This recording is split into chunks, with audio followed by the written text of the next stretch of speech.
За сайн байцгаана уу? Right News podcast-ийн 15 дахь дугаар эхлэх бэлэн боллоо. Тэгээ одоо дэлхийд даяар их олон үйл явдал болж байна те. Уламжлалсаар биднээс Иран, Израиль эдрээ ярина. Унгарт сонгуул боллоо. 16 жил засагсан барууны үзэлтэй Фидеш нам засгийн эрхээс зайлчлаа. Тэгээ Унгарт одоо Европын холбооны бодлогод хэрэгжих гэж ах шиг байна. За цаашлаад Ирландд туслах болж байна. За гэх мэтэр олон асуудал, олон мэдээ бид нар бэлтгэсэн байгаа. За тэгээ хамгийн ихний мэдээг би өөрөө яриад явчих гэж бодож байна. Тэгээ сая хагас өдөр Унгарт сонгуул боллоо. Тэгээд одоо Питер Маяр тэгээд яг тэгээд одоо юу гэж байна шиг одоо яг унгараараа юу гэдэг энэ ч бол Маяр Мажар юу ч гэж ингээд англиар бол Тисцаа ч юм уу Тисцаа ч юм уу Тиса тий Унгарын өөрсдөө либерал төвийн гэдэг энэ нам бол ингээд яллаа. Тэгээ парламентын суудлын 3/2-ыг ерөнхийдөө эзэлсэн. Одоо юу гэдэг энэ чинь landslide victory бараг л үнэмлэхөө олонх шахуу тийм болчлоо. Тэгээ энэ дээрээс бол нэлээд юм том асуудлууд гарч иж байгаа. Нэг үл энэ одоо Унгарын үндсэн хуульд өөрчлөлт оруулах тийм боломж бол одоо энэ Тиса намд нээгтчлээ гэж ингэж ярьж байна. Тэгээд яг 45 настай энэ Питер Маяртай хагасааны шүн бол мэдгдэл хийсэн. Тэгээд өөрийнх нь бол одоо юу гэх юм ярьж байгаагаар бол одоо юу гэдэг нь одоо манай энэ эх орон бол дахиж одоо амьдрахыг хүссэн байна. Одоо дахиж Европын улс болно гэдгийг бол одоо ингээ мэдгдлээ гэсэн тийм мэдгдэл хийсэн байгаа байхгүй юу. Тэгээд урд нь бол одоо юу гэх юм энэ Европоос ингээд баг ангичрал баг нэг тийм Европ маягийн биш улс болсон байсан юм шиг ингэж хэлсэн байна. Тэгэхээр ерөнхийдөө энэ санаанууд нь юу гэж хэлж байгаа юм бэхээр ер нь бол одоо эдгээр дахиад энэ 10 жилийн боловсролт гэх юм те одоо тун сургуулийн боловсролт LGBT пропаганда оруулах юм байна. Тэгээд одоо энэ Унгарын үндсэн хуульд байдаг гэрлэлт гэдэг тодорхойлдог шүү дээ. Энийг өөрчлөх юм байна гэдэг энэ тохиолнуудаа бол ерөнхийдөө хийсэн үгнээс нь ингээ гараад ирлээ гэсэн тийм одоо дүгнэлтүүдийг бол энэ Унгарын консервативууд бол хийгээд эхэлсэн байлээ.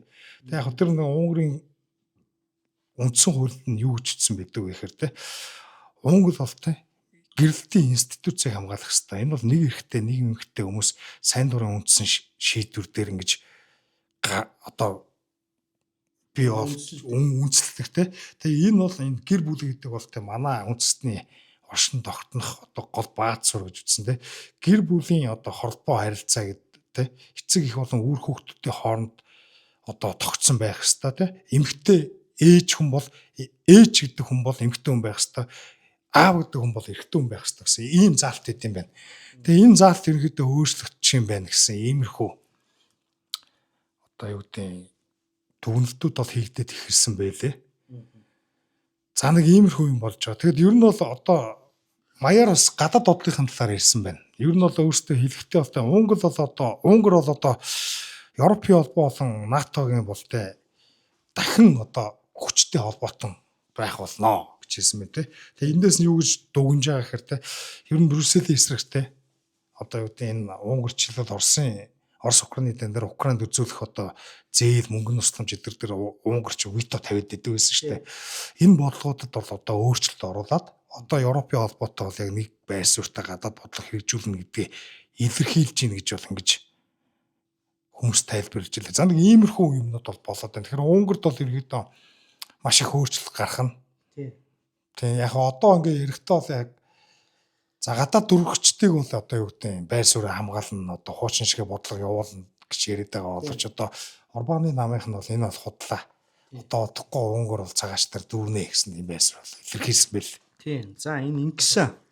Ер нь бол одоо сая хасрах ер нь гол юмнууд нь ярьчлаа. За Европын холбоотой бол байр суурь зузаадах нь одоо тэр холбоо харилцаагаа зузаадах нь ер нь энэ Питер Мажар, Виктор Орбан хоёрын чинь гадаад бодлогын гол одоо эсэргүүцдэг юм, гол сөргөлждөг юм л Оросын талаарх бодлого байсан. Виктор Орбан бол Оросыг маш том холбоотон хамсаатан гэж хардаг. Нөгөө талаас энэ Питер Мажар бол Оросыг бол аюул занал хийлэлтэй ер нь бол их тийм сэргийлэх ёстой аюул гэсэн байдлаар хардаг. Гэхдээ ер нь бол Орос дээр бол ингээд эрчим хүчний угаас хамааралтай шүү дээ. Өнгөрч. Ямар ч сан тэгээд энэ хамаарлаа бол одоогийн байдлаар үргэлжлүүлнэ. Ирэх холбоо харилцаагаа хэвийн хадгална.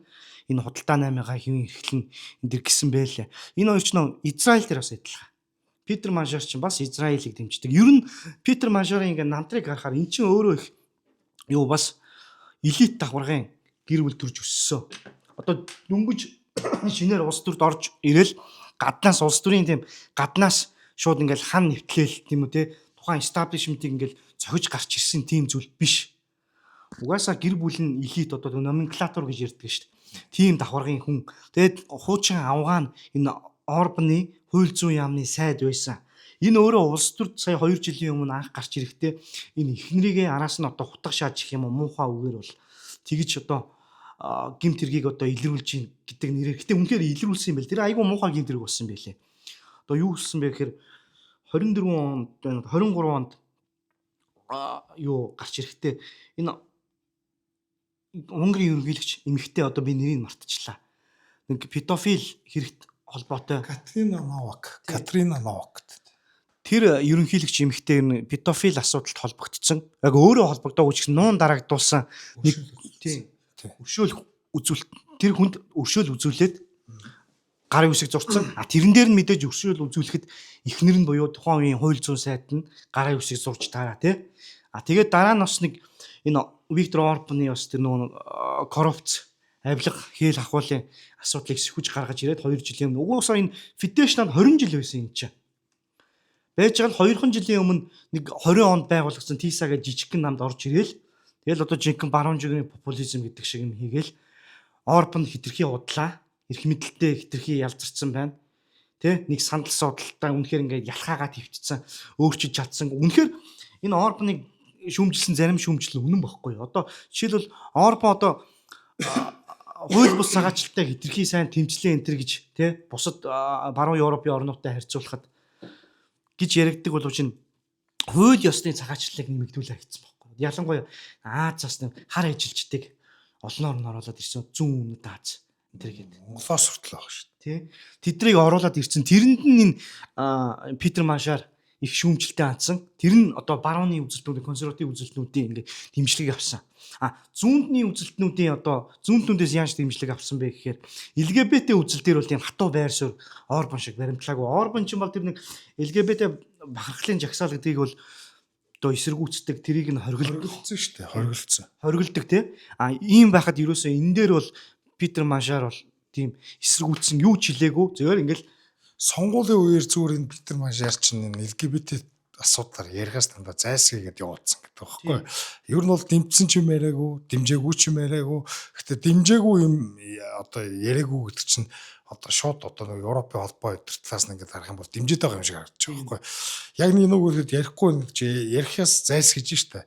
Ярихаас зайлсхийж ийн гэдэг чинь амралт өгөхөөс энтэй тэмцэн ч гэдэг юм уу энийг үүсгэж ийн гэж хэлэхээсээ цааргалж байна. Тэгэхээр чинь ер нь бол Европын холбоод дуулт өгнө, хийж өгнө. Энэ асуудлаар бол одоо тодорхой амралт гаргаагүй учраас Европын холбоо нийцүүлнэ гэж бодож байна. Тэгээд одоо өнөөдөр би түрүүнгээ харж байсан чинь Европын холбоо чинь Унгарт хэдэн 27 тэрбум тий санал болгон тэрнийг нь зөвшөөрнө гэж ааш байна тий. Одоо тэгээд бас дээрээс наа чи нэг урд нь Унгарт нэг мөнгөн тусламж үзүүлэх тэрэн дээрээс виточ гэдэг нэг юм хориг тавьсан байсан шүү дээ. Угаасаа нөгөө Европын холбооноос гишүүн улсуудтай өгдөг татаас нь юм шиг байгаа. Тэр нь одоо цуцлагдаад авахар болж байгаа шүү байна гэж. За ямар ч хэлсэн тэр нөгөө яриагаа үргэлжлүүлээд ягаад сонгуультай холбоотой нэг ер нь 3-2-ыг бол эзэлсэн шалтгаан нь энэ нэгдүгээр сонгуулийн тогтолцоо одоо хуучин Монголын шиг жижиг дүүргээр явдаг. Тэрэн дээр тийм тойргоор явдаг. Ер нь бол Орбаны бол 40 орчим арай хүрээгүй хувь авсан. Ер нь бол тийм айхтар муу байгаагүй. Гэхдээ бүр цүм ялагдлаа. Энэ ТИСА нам болохоор 50 гаруй хувь аваад 3%-ийг эзэлж байгаа байхгүй. Энд чинь бас сонгуулийн тэр нэг цавалгаа гэдэг юм ороод ирж байгаа. Хамгийн Монголын одоо сүүлийн жишээ бол 2016 оны сонгуул гэж санагдаад байна. Ардын нам, Арчилсан нам хоёр бол ерөөсөө айгүй ойрхон санал аваад Ардын нам нь бараг 60 гаруй судалж авлаа тий. Арчилсан нам нэг 10 орчим судал аваад тэгж ялгцсан. Тэр нь бол яг энэ Унгар дээр жижигсгсэн плюралити тогтолцооны нөгөө санал хаягддаг тэр одоо эмгэнтэй судал нь гарч иж. Тэгсэн. Тэгээд хоёр дахь шалтгаан болохоор энэ Питер Маншар өөрөө бол ерөөсөө нөгөө big tent party гэж үүддэг шүү дээ тий. Ерөөсө олон хүмүүсийг одоо үзэл баримтлалд өөртөө хүмүүс ингээд татан төвлөрүүлдэг нам гэдэг шиг тэгж яжсан байгаа. Одоо LGBT дэмждэг хүмүүст ч гэсэн таалагдах гээл, одоо энэ консервативууд ч гэсэн таалагдах гээл. Ерөөсө нийгмийн одоо сегмент болгонд өөрсдийнх нь таалагдах зүйлийг нь яриа явчихж байгаа. Тий. Угаасаа үзэл санаатай бай гэдгээс одоо цааргалдаг. Тийм одоо үзэл санаа манай ярихаас төгшөөдөг гэх юм уу тий. Тэгж өөрийгөө одоо прагматик ер нь бол ideological free энтер гээл тий. Тэр чинь үзэл санааг үл гэсэн үг шүү дээ. Ингэж ярьдаг. Үзэл санаанд баригдахгүй энтер гэж ярьдаг байхгүй. Бид нар бол яг л Унгар улсын зөв зүйлийн төлөө Унгар улсын төлөө ажиллана энтер гэл одоо Монголын гишүүд мишүүд чинь тэгж ярьдэн шүү дээ тий. Зөвл бол одоо тэр найдлаа майдлагаас ахуулаад тий. Ер нь бол зөвл бол тэр үзэл санаа ямар хамаатай ингээл ямар ч тийм тогтсон тийм хатуу ихтгэл хөндлөл зарчим гэж байхгүй тий. Ингэж явгаад ингэж ялсан байна. Одоо гэхдээ тэр одоо стратегийнх нь одоо сул тал нь одоо шууд харагдаад эхэлнэ. Яг гэвэл одоо энэ Европын холбоо сая хасрах хэллээ. Энэ 35 тэрбум еврогийн асуудал яригдж байгаа. Энэ нь болохоор яг 18 тэрбум евро нь өөрсдийнх нь тэр одоо татаас авахгүй Европын холбооноос авах хэвээр. Тэр чинь Орбан засгалж ирсэн учраас Европын холбоо өгөхгүй гэд түгжээд хөвчтсөн байсан. Үлдсэн нь болохоор цэрэг зэвсэгтэй холбоотой. Цэрэг зэвсгээ ингээд хөгжүүлэх, сайжруулах тийм зээл. Ер нь бол тэр эдийн засгаа сайжруулахад бол 20 тэрбум доллар дээр ингээд тэгнэд хөвтсөн байсан юм. Европын холбооч. Одоо энийг авахын тулд Урсула фон дер Лейн одоо Европын комиссийн ерөнхийлөгч тэр авгаа бол шууд хэлсэн. Бидний одоо энэ нөгөө нэг юг зарчим шаардлагыг бол хүлээж авч иж та нар мөнгө авъя шүү гэж. Тэгээ бусад Европын холбооны тэр дипломатууд ч гэсэн тэгж ярьж байгаа. Ингэхгүй бол бас болохгүй байгаа шалтгаан 3 жилийн өмнө байна уу да энэ Польшийн сонгуул болоод Дональд Туск гээд зүүнний үзэлтэй нөхөр ерөнхийсэд болоод явлаа штэ. Тэгэд чинь бас Польшиг барууны үзэлтнүүдээс нь болоод Польшид очих Европын холбооны мөнгийг бас тийм зарцаацсан байсан. Тэнгүүт тэр мөнгийн шууд Дональд Туск гараад ирснийхэн дараа итгээд өгсөн чинь ерөнхийлөгч ерөнхий сайд хоёр нь хоорондоо асуудалтай болж ирээд ерөөсөө тэр зүүнний реформ нь Польшид явж өгч чадаагүй байхгүй. Одоо ерөөсөө энийг нь одоо энэ одоо туршлагаасаа суралцаад гэх юм уу Европын холбоо заавал одоо тэр LGBT тэрийг хүний эрх гэдгээр хазаалж байгаа. Тэр масс цагаачлал. Одоо энэ Европын холбооны тэр нөгөө масс цагаачлалыг одоо масс цагаачлалч юу ах вэ? Тэр нөгөө цагаачлалтай. Тий. Юу вэ штэ? Refugee гэдэг чи одоо нөгөө дөрвөгчдийг аваагүйнхаа төлөө өдөр болгон өдөрт 1 сая доллараар Унгарт хоргуулж байгаа штэ тий. Энийгээ тэгээд зэгцлээ. Дөрвөгчөө хүлээж ав. Тэрний чин дараа бид нар та нартай ингээд мөнгө төргий чи өгөөд явж болно. Тэгвэл та нар одоо Европын тайт дээр одоо ингээд зам дээр бидэртэй ингээд хөл нийлүүлэн зэрэгцэн алхнаа гэсэн тийм мэдээллийг энэ Европын холбооны бюрократууд хэлж байгаа. Тэгэхэд одоо энэ Питер Мажармен одоо бол дөнгөж хэдхэн хоног болж штэ тий. Ерөнхий сайд болох нь гэтээ ажиллаа аваагүй байгаа. Сонгогдоод ер нь бол мэдээлэл хийсэн.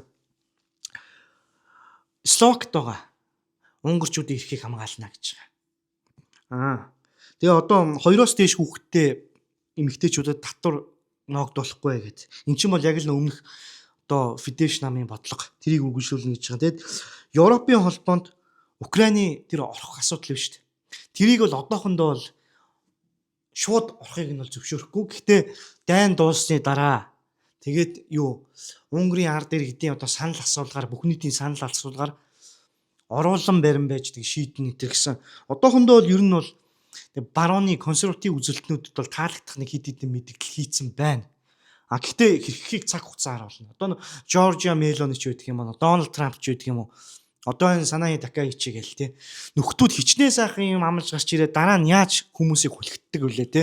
Одоо нөхөрт бол Питер Мажарт бол итгэхийн арга байхгүй. Яа гэвэл энэ чи өөрийнхөө үндэсний мөнгөн тэмдэгтийг еврогоор солиё гэсэн тийм хүсэл зоригтой тийм хүн шүү дээ. Тэгэхээр одоо бас итгэхэд хэцүү байна.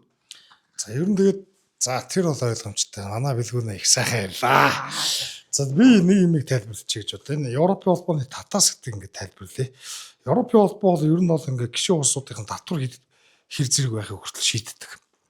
Тэгээд Европын төв банк гэж ингэж байгуулад одоо мөнгөний бодлогыг нэгдсэн байдлаар хэрэгжүүлж оролддог. Зарим улсууд нь бол одоо жишээлбэл Чех хэдэр бол одоо гэдэг корона хэрэглээд еврогийн юунд орохгүй өнтөргээд энийг одоо жишээлбэл Чех хэрэглэгч байсан Вацлав Клаусын хийсэн хамгийн том тий гавья гэж чээгүүд үзэх жишээтэй. Ягаад гэвэл одоо европчууд мөнгөний бодлогоо ингээд нэгдсэн одоо юу гэдэг байдлаар Европын холбоонд өгснөөс болоод одоо юу гэдэг төлөвлөсөн төлөвлөлтөд дээрээс нь одоо юу гэдэг мөнгөний ханш ч гэдэг юм уу татварч гэдэг юм уу тэр бодлого нь өөрсдийнхөө улсыг нь бие даасан шийдвэрээс хамаардаг болсон гэдэг. Тэгээ Европын холбоо энэ арга хэмжээнүүдээр дамжуулаад дахин гуйрлалт хийдэг байхгүй. Одоо жишээлбэл ингээд ягаад энэ улс орнууд жишээлбэл Европын холбооны шийдвэрийг Европын комиссийн шийдвэр ингээд хүлээж аваад байдаг вэ гэдэг нь мөнгөн инсентив бий болгоцсон.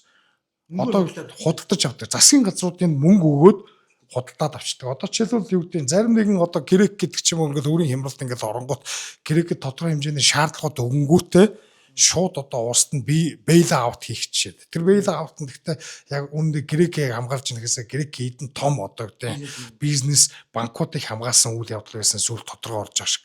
Жишээдээ энэ маягаар одоо юу гэх юм нэг улсаас нь татвар аваад одоо юу гэдэг бүгднгээс нь татвар авчиж байгаа шүү дээ тий. Бүгднгээс нь тодорхой хэмжээнд татвар аваад мөнгөний бодлого хэрэгжүүлээд ингэж явж байхдаа өөр хооронд нь одоо юу гэдэг засгийн газруудын одоо Европын холбооноос өгөх татаасаар одоо далиндуулаад тэр нь эдийн засгт аюу хэрэгтэй болчихж байгаа юм л да. Тэгээ хооронд нь тэр чинь амар их зохицуулт хийчихэж байгаа. Тэгээ хоорондоо явагдах худалдаа хадрын хүртэл Европын холбоо ингээд зохицуулаад эхэлж байгаа учраас тэр мөнгө яалтч хэрэгтэй. Тэр мөнгөөр нь далиндуулаад тухайн улс орнуудын одоо юу гэх юм тусгаар тогтмол бие даасан шийдвэрт нь Европын холбоо нөлөөлдөг. Тэгээ энэ мөнгөөр одоо юу гэдэг ер нь энэ гадны мөнгө ч гэдэг юм уу те энэ ингэж олон улсын байгууллагуудаар дамжуулж энэ мөнгө чинь ингэж засгийн газруудад тусламж зээл нэрээр очиж ерөнхийдөө ингэж засгийн газрын авилгадаа тухайн улсад одоо юу гэдэг гадны бодлогыг тулган хүлээлгдэг хамгийн том аргачлал Европ төрөл хэрэглэгддэг хэрэгждэг чинь яг төрөний одоо юу гэдэг татаастай холбоотой асуудал ийм шалтгаантай. Тэгээ энийг хүмүүс сайн ойлгож авах хэрэгтэй баг. Тэгэд манай ч гэсэн одоо Европын холбооноос ингээд өчнөөр мөнгө орж ирдэг те. Тэгэл ер нь ямар ч та мөнгө үнгүй юм гэж юу байхгүй шүү дээ. Тийм. За ямар ч байсан энэ нөхөр маань эхлээ Венд очно гэж ах шиг байна. Ажиллаа аваа. Тэгээд ер нь 2 дахь 3 дахь одоо албан ёсны зочлоо шүү дээ. Айлчлаараа Европын холбоонд Брюсселд очно гэсэн тийм мэдээлэл хийсэн. Ямар ч байсан тэгээд мөнгөө авч тараал тэгээд Европын холбооны шаардлагад нийцүүлэл улсдаа цагаач оруулаад LGBT бодлогоо дэмжиж явах магадлал өндөр юм шиг байгаа. Тэгэхгүй бол Унгарын эдийн засаг айгүй тийм уналттай байгаа. Одоо бид нар чинь Виктор Орбаныг барууны үзэлтэй гэж яриад байдаг боловч нөхөрчин бол анханасаа тийм эдийн засгийн чөлөө зах зээлийн үзэлтэй хүн байгаагүй. Ер нь бол либерал гэсэн нэрийг өөртөө зүүж байгаа. Тэгээ 2000 оны дундаас заа либерал нь ер нь бүтэхгүй юм байна. Бид нар консервативууд юм байна энэ төргээд тэгж явсан байхгүй. Одоо ч угаасаа чөлөө зах зээл энэ төр гэж Виктор Орбан сүртэй ярьдаггүй. Ер нь бол яг л тэр интервенционист төвийг одоо дундыг баримтлах эдийн засаг бодлого энэ төр гэж явдаг. Тэрийгээ явдаг. Тэр бодлогоор Унгарын эдийн засаг одоо тийм стагнацид орцсон. Тийм байгаа учраас одоо тэр 20 тэрбум евро нь бол яалтчгүй хэрэгтэй. Тэгэхээр одоо нэг атсан шалгаанд л байна да. Тэгээ Питер Мажарыг бол ер нь хүн болгоно итгэхгүй нэ. Одоо Оросын тэр Михаил Светов гэдэг нэг либертар одоо Бразилд амьдарч байгаа тэр их оронгүй болсон нэг нөхөр байгаа шүү дээ, тий. Тэр нөхөр хүртэл одоо Мажарт итгэхгүй байгаагаа хэлж л байгаа байхгүй. Тэр Твиттер хаягаараа. Ер нь либертар гэдэг ч гэсэн нэлээд либерал маяг нөхөр. Тэр гэхдээ ер нь бол хувийн амьдрал нь либерал байж болох характер чи ер нь бол их гайгүй шүү. Тэр Михаил Светов бол. Тэр чинь сая Орос Украины дайнаар жишээлбэл их орны эсрэг юм бариад цугтсан юм байна. Тэр чинь тэгээд одоо дайнд байлдад үгүй гэж бодохгүй л таараа үстэй. Гэхдээ одоо ч л Оросоос ихэнх хөөгдсөн ч юм уу эсвэл өөртөө цугцсан хүмүүсийн их нь Оросын либерал очиж. Одоо жишээлбэл жүүд мөдүүдтэй холбоотой тийм хүмүүс. Одоо жишээлбэл Алла Пугачева чинь жүүд нөхөртөөгөө нийлээд одоо жишээлбэл Оросын төрийн эсрэг юм ярьсан учраас өөртөө ад үзэгдээд Израиль руу цугтсан байгаа. Одоо тэр яг Оросын либертар намыг би сайн мэдэхгүй л дээ. Гэхдээ Михаил Светов ингээд Ярамараг нэг сонсч мансаад юу яа штэ тий Twitter энтрийг нь харахаар нөхөр бол либералуудаас бол өөр шүү. Одоо либерал угаасаа алим гээд нам Яблоко гээд нам байгаа штэ. Тэр намаас бол либертар намынх нь бол яг хуу мэдээж хоёр дотроо тэр нэг факшнтэй байгаалах фракцуудтай. Светов бол арай гайгүй байт юм а. Ядчил хаан Сермин Хопаг Москвад очиад яриа хийлгэсэн хүн штэ. За. Свето ч өөрөө надад харах нэг л эмгтээлэг нэг л хэвийн бусдаар. Тийм ээ, тийм. Ер нь бол тийм гаднах байдлыг харахаар тийм. Гэхдээ яах вэ? Ямар ч байсан энэ консервативууд дээр бол Свето гайгүй үг хэлдэг юм. За, тэр Оросын либертар гэж яах. За, дараагийн мэдээ. Юу яасан? Испани мэдээг ярина. Бид нар нэг хэдэн дугаарын өмнө Испани ерөнхий сайд Педро Санчес гэдэг хүн 500 мянган хууль бус цагаачид иргэншил олгоо те төр амьдрын суух одоо эрх олгоод 1 жилийн хугацаанд тэрийг ингээд сонгуулаад явах боломжтой гэж байгаа байхгүй. Тийм одоо эрх олгоно гэдгийг ярьсан. Тэр нь одоо яг хэрэгжиж байна. Одоо тэр Испани консервативууд бас яг боож өгч байна. Юу болоод байгаа юм бэ? Яагаад таам те Педро Санчес болохоор энэ үйл явдлыг бол бүр дэмжгийн дээдэр дэмжээд одоо gaslighting гэж англиар ярьдаг шүү дээ. Тэ ер нь өөрийнхөө буруу байхад өөрийнхөө зөв болгож яриад харин тэр зөвийн төлөө байгаа хүмүүсийг та нар хог новшнууд энэ төр гэж ярьдаг те. Одоо энэ шийдвэрээ бол шудраг яллаа гэж хэлж байгаа байхгүй. Одоо бидний өдөр тутрын амьдралын нэг хэсэг хэдийн болцсон хүмүүс хууль ёсны одоо оршин суугч болж байгаа шудраг ялж байгаа хэрэг гэж тэгж хэлсэн байгаа юм л та. Энэ нь бол одоо 500 мянга гэсэн тоо яригдчихэж байгаа. Гэтэ яг 5 бодит байдал дээр 500 мянгаас олон хүнд энэ оршин суух эрхийг өгнө энэ төргээд тиймэрхүү шүүмжүүд явж байна. Одоо бол нэг юм Испани Funcas гэх think tank байдаг юм байна. Судалгааны байгууллага. Энэ болохоор Испани одоогоор 840 мянган гаруй одоо бичиг баримт хүү цагаачд амьдран судаг гинэ. Тэгсэн чинь наа чин биш тоо. Наа чин бол харьцангуй дарсан тоо энэ төргээд Испани тийм сөрөг хүчин тэгж яриад байна.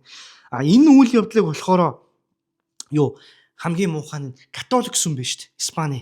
Уг нь одоо яг л энийг эсэргүүцэх ёстой. Одоо Испанчны Reconquista гэж нэг юм хэлээ шүү дээ. Муслимуудыг бүгдийг хөөд зайлуулад нутагтаа эзэн суусан тий. Тэр үйл явдалд хамгийн одоо хүчтэй оролцсон католик сүм маань одоо энэ Испани улс ингээд мөхөхөд гар бие оролцоод дэмжиж явж байгаа муухай. А хоёрдугаарт энэ социалист нам бол угаасаа энэ бол өмнө ч гэсэн 500 гаруй мянган хүнд одоо хууль бус цагаачид иргэншил 2005 онд ингэж иргэншил олгож исэн. Тэр нь одоо шүүмж дагуулж байна. Одоо энэ чинь хамгийн гол шүүмж нь юу болох вэ гэхээр Испани Европын холбооны ороо. А Европын холбоо чинь тэр холбооны улсууд дотор бол тэр нөгөө оршин суух нүүн шилжих нь бол чөлөөтэй шүү дээ тий.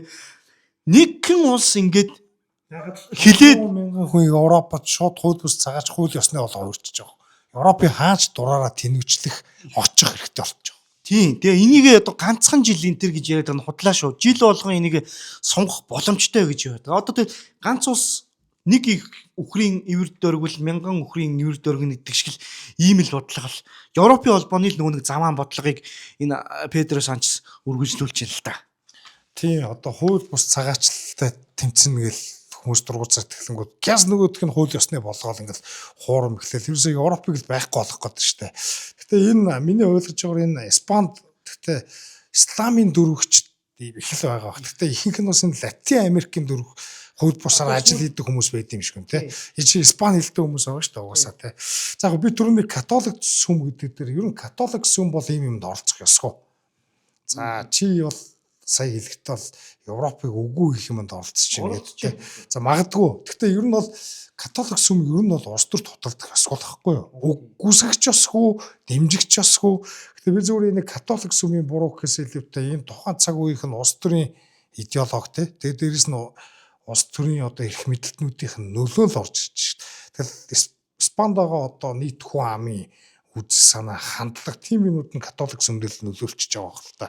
Тэс католик сүмч одоо өөрөө сайн дураараа ислам ихнийг дэмжинч гэж байна. Тэр чинь институцаараа ялцгаана гэсэн нэг ойлголт байна шүү дээ. Та сая хэллээ. Хүн амын дийлэнх олонхон ч юм уу. За боли тал нь зүүнтэн байхаар тэр процент чи өөрөө бас католик сүмдөр очиход бараг л тал нь зүүнтэн л байж таарна шүү дээ. Ер нь тийм биз дээ. Тэгээд тэр зүүнтнүүд лам болоод явчихаар санаавартын энэ төр болоод тэгээд бүр сүмийн толгой дээр нь заларчих юм бол тэд нар чинь тэгэл зүүнийхээ бодлоор хэрэгжүүлээд явна. Энэ бол ерөөсөө тэр Франкоос хойшоогоо Франциско Франко шүү удирдагч, Испани удирдагч, Испани эдийн засгийн өсөлтийг авчирсан, консерватизмыг ялуулсан тий. Тэр ардчилсан зүүнний үзэлтийн нөхдүүдийг дарсан тий. Тэр хүмүүс одоо тэр хүний засаглал ингээл мөхөд дуусахад шууд зүүнтнүүд нь парламентаж эзлээд тэр нөгөө боловсролын байгууллагуудаач эзлээд ер нь нийгмийн том институцуудыг бүгдийг нь эзэлсэн гэж байгаа баг байгаа. Тэгээд тэр нь одоо ерөөсөө 20-30 жилийн дараа яг бодит одоо хөрсөн одоо бүрдсэн учраас одоо тэр үр жимс нь ургаж байна. Олон жилийн нийгмийн инженерчлэлээ үрдүн л та тий зүүнтнүүд. Тэг яг би зүгээр яг энэ ер нь бол католик сүм гэдэг чинь одоо Испани католик сүм гэдэг чинь бие даасан сүм биш шүү дээ. Цаана Италийн Ромын сүмээс л одоо салбар нь байгаа шүү дээ. Тэгэхээр энэ Ромын сүм айгүй их өөгчсөн гэж бид нар ярьдаг тий. За сүүлд одоо 14 дугаар Лео пап гарч ирэл бас тодорхой хэмжээний эерэг өөрчлөлт бий болгож ийн гэж бид нар урд нь ярьжлээсэн тий. Гэтэ ер нь яг сүмийн хувьд бол ерөнхийдөө яг сүмийн хувьд бол эзэж цагаач гэх юм уу те ядарсан хүн одоо юу гэх юм хил даваад ороод ирлээхэд сүмийн Есүс Христийн сургаал нь өөрөө тэрнийг үүсгэх тийм сургаал байдгүй байхгүй юу? Хүн болгон бурхны хүүхэд л гэж тэд нар үздэг штэ. Тийм учраас одоо юу гэдэг тэр папыг одоо жишээлбэл нэг хил даваад хөлөөрөө ороод ирсэн хүн харын хөлийг үнслэе гэж урд нөгөө right news-ээр хийж шүүмжилжсэн пап тэглээгээ тэр бол яг папын буруу биш л те. Пап угаасаа тэгэл үүрэгтэй хүн. Гэхдээ зүгээр яг энэ улс төрийн одоо юу гэдэг асуудалд хэрвээ католик сүм хуталддаг тэр бодлогод оролцдог байсан бол одоо тэр элдв янзын хүний хайрлах гэдэг нь бол тэдэрт нээлттэй.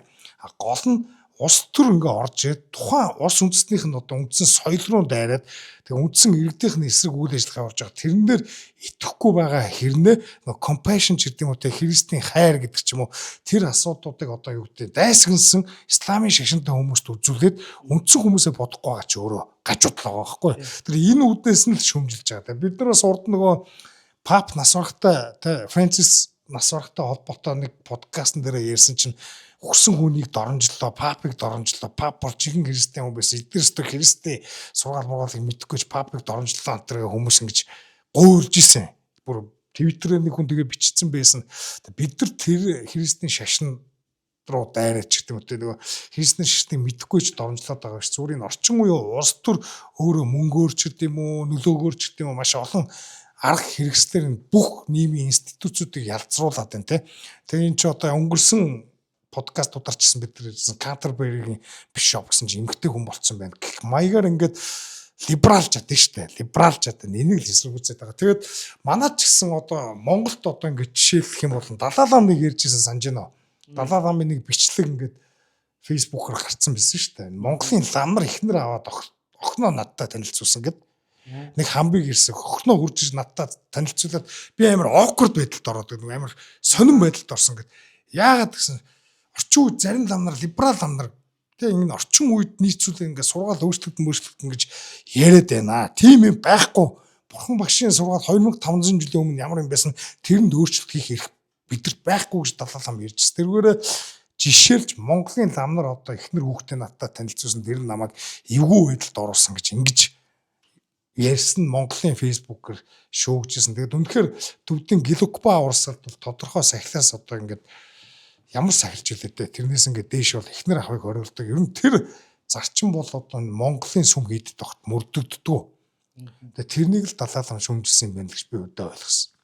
За Испантай холбоотой мэдээ ярьсан юм чи нэг жижигхэн мэдээ авчаа гэдэг. Ялангуяа энэ Педро Санчестай холбоотой. За энэ Педро Санчесийн эхнэр нь Бегона Гомес гэдэг эмэгтэй. За 2 жилийн мөрдлөгийн одоо үр дүнд гэх юм уу? Юу ял авлаа.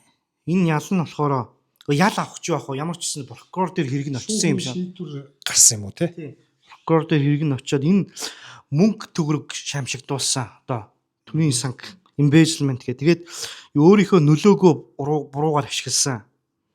Тэгээд бизнесийн одоо юу штэ дийлинг гэх юм одоо гэрээ контрактн дээр өөртөө ашигтайгаар тусгуулсан энэ төр гээд энэ бол 2024 оны 4 сард эхэлсэн тийм одоо үйл явц, мөрдлөгийн үйл явц нь ямар ч байсан энэ хүн бол ингээ буруутаагаар тогтоогдоод явж байгаа юм байна. Тэгээд зөвхөн энэ Педро Санчесийн эхнэр биш. Энэ төрсөн ахны муу дүүн юм уу англи дээр brother л гэж бичсэн байна. Дэвид Санчес гээд энэ нөхөр бас өөрийнхөө одоо нөлөөг ашиглаад одоо өөрийнхөө тэр нэг мужийн ч юм уу хотын тэр засгийн газартаа тий албан тушаал авсан гэд иймэрхүү одоо буруутгал мөрдөн шалгалтын ажиллагаа ингэж явж байгаа юм байна. Энэ Педро Санчес өөрөө социалист намын одоо удирдахч юм шүү дээ. Тэгэд социалистууд төрийн эрхийг ингээ нэмэгдүүлээд яаж буруугаар ашигладгийг маш том жишээ болж байна л доо. Тий.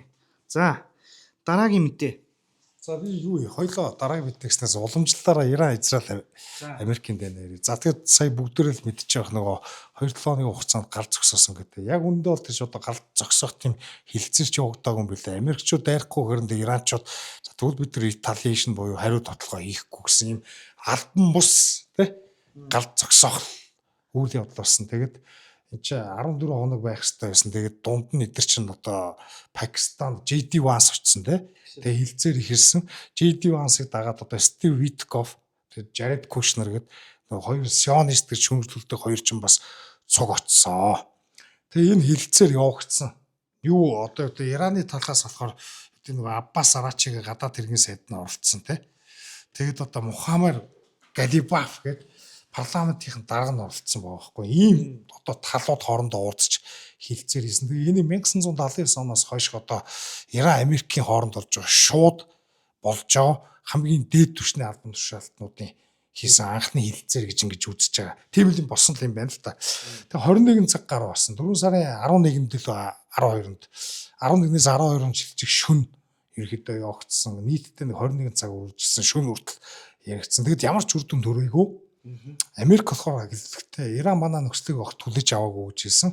Иран болохоор Америкчууд хэд одоо юу гэдэг нь биелүүлэхэд ч гэдэм хүлээж авахд хит одоо хүнд одоо юу гэдэг нь боломжгүй тийм шаардлагыг бидэрт тавьсан бас ямар нэгэн тийм итгэлцэл төрүүлэх тийм юу байхгүй байна. Шинж тэмдэг огт байхгүй байсан байна гэд ингэж хариулсан байна. Тэг мэдээж гал зогсолт одоо төр зур хэвээрээ үргэлжилсэн ч гэсэн одоо юу гэдэг ормозын хоолойг ч одоо Иранчууд ингээ блоклцсон байгаа шүү дээ.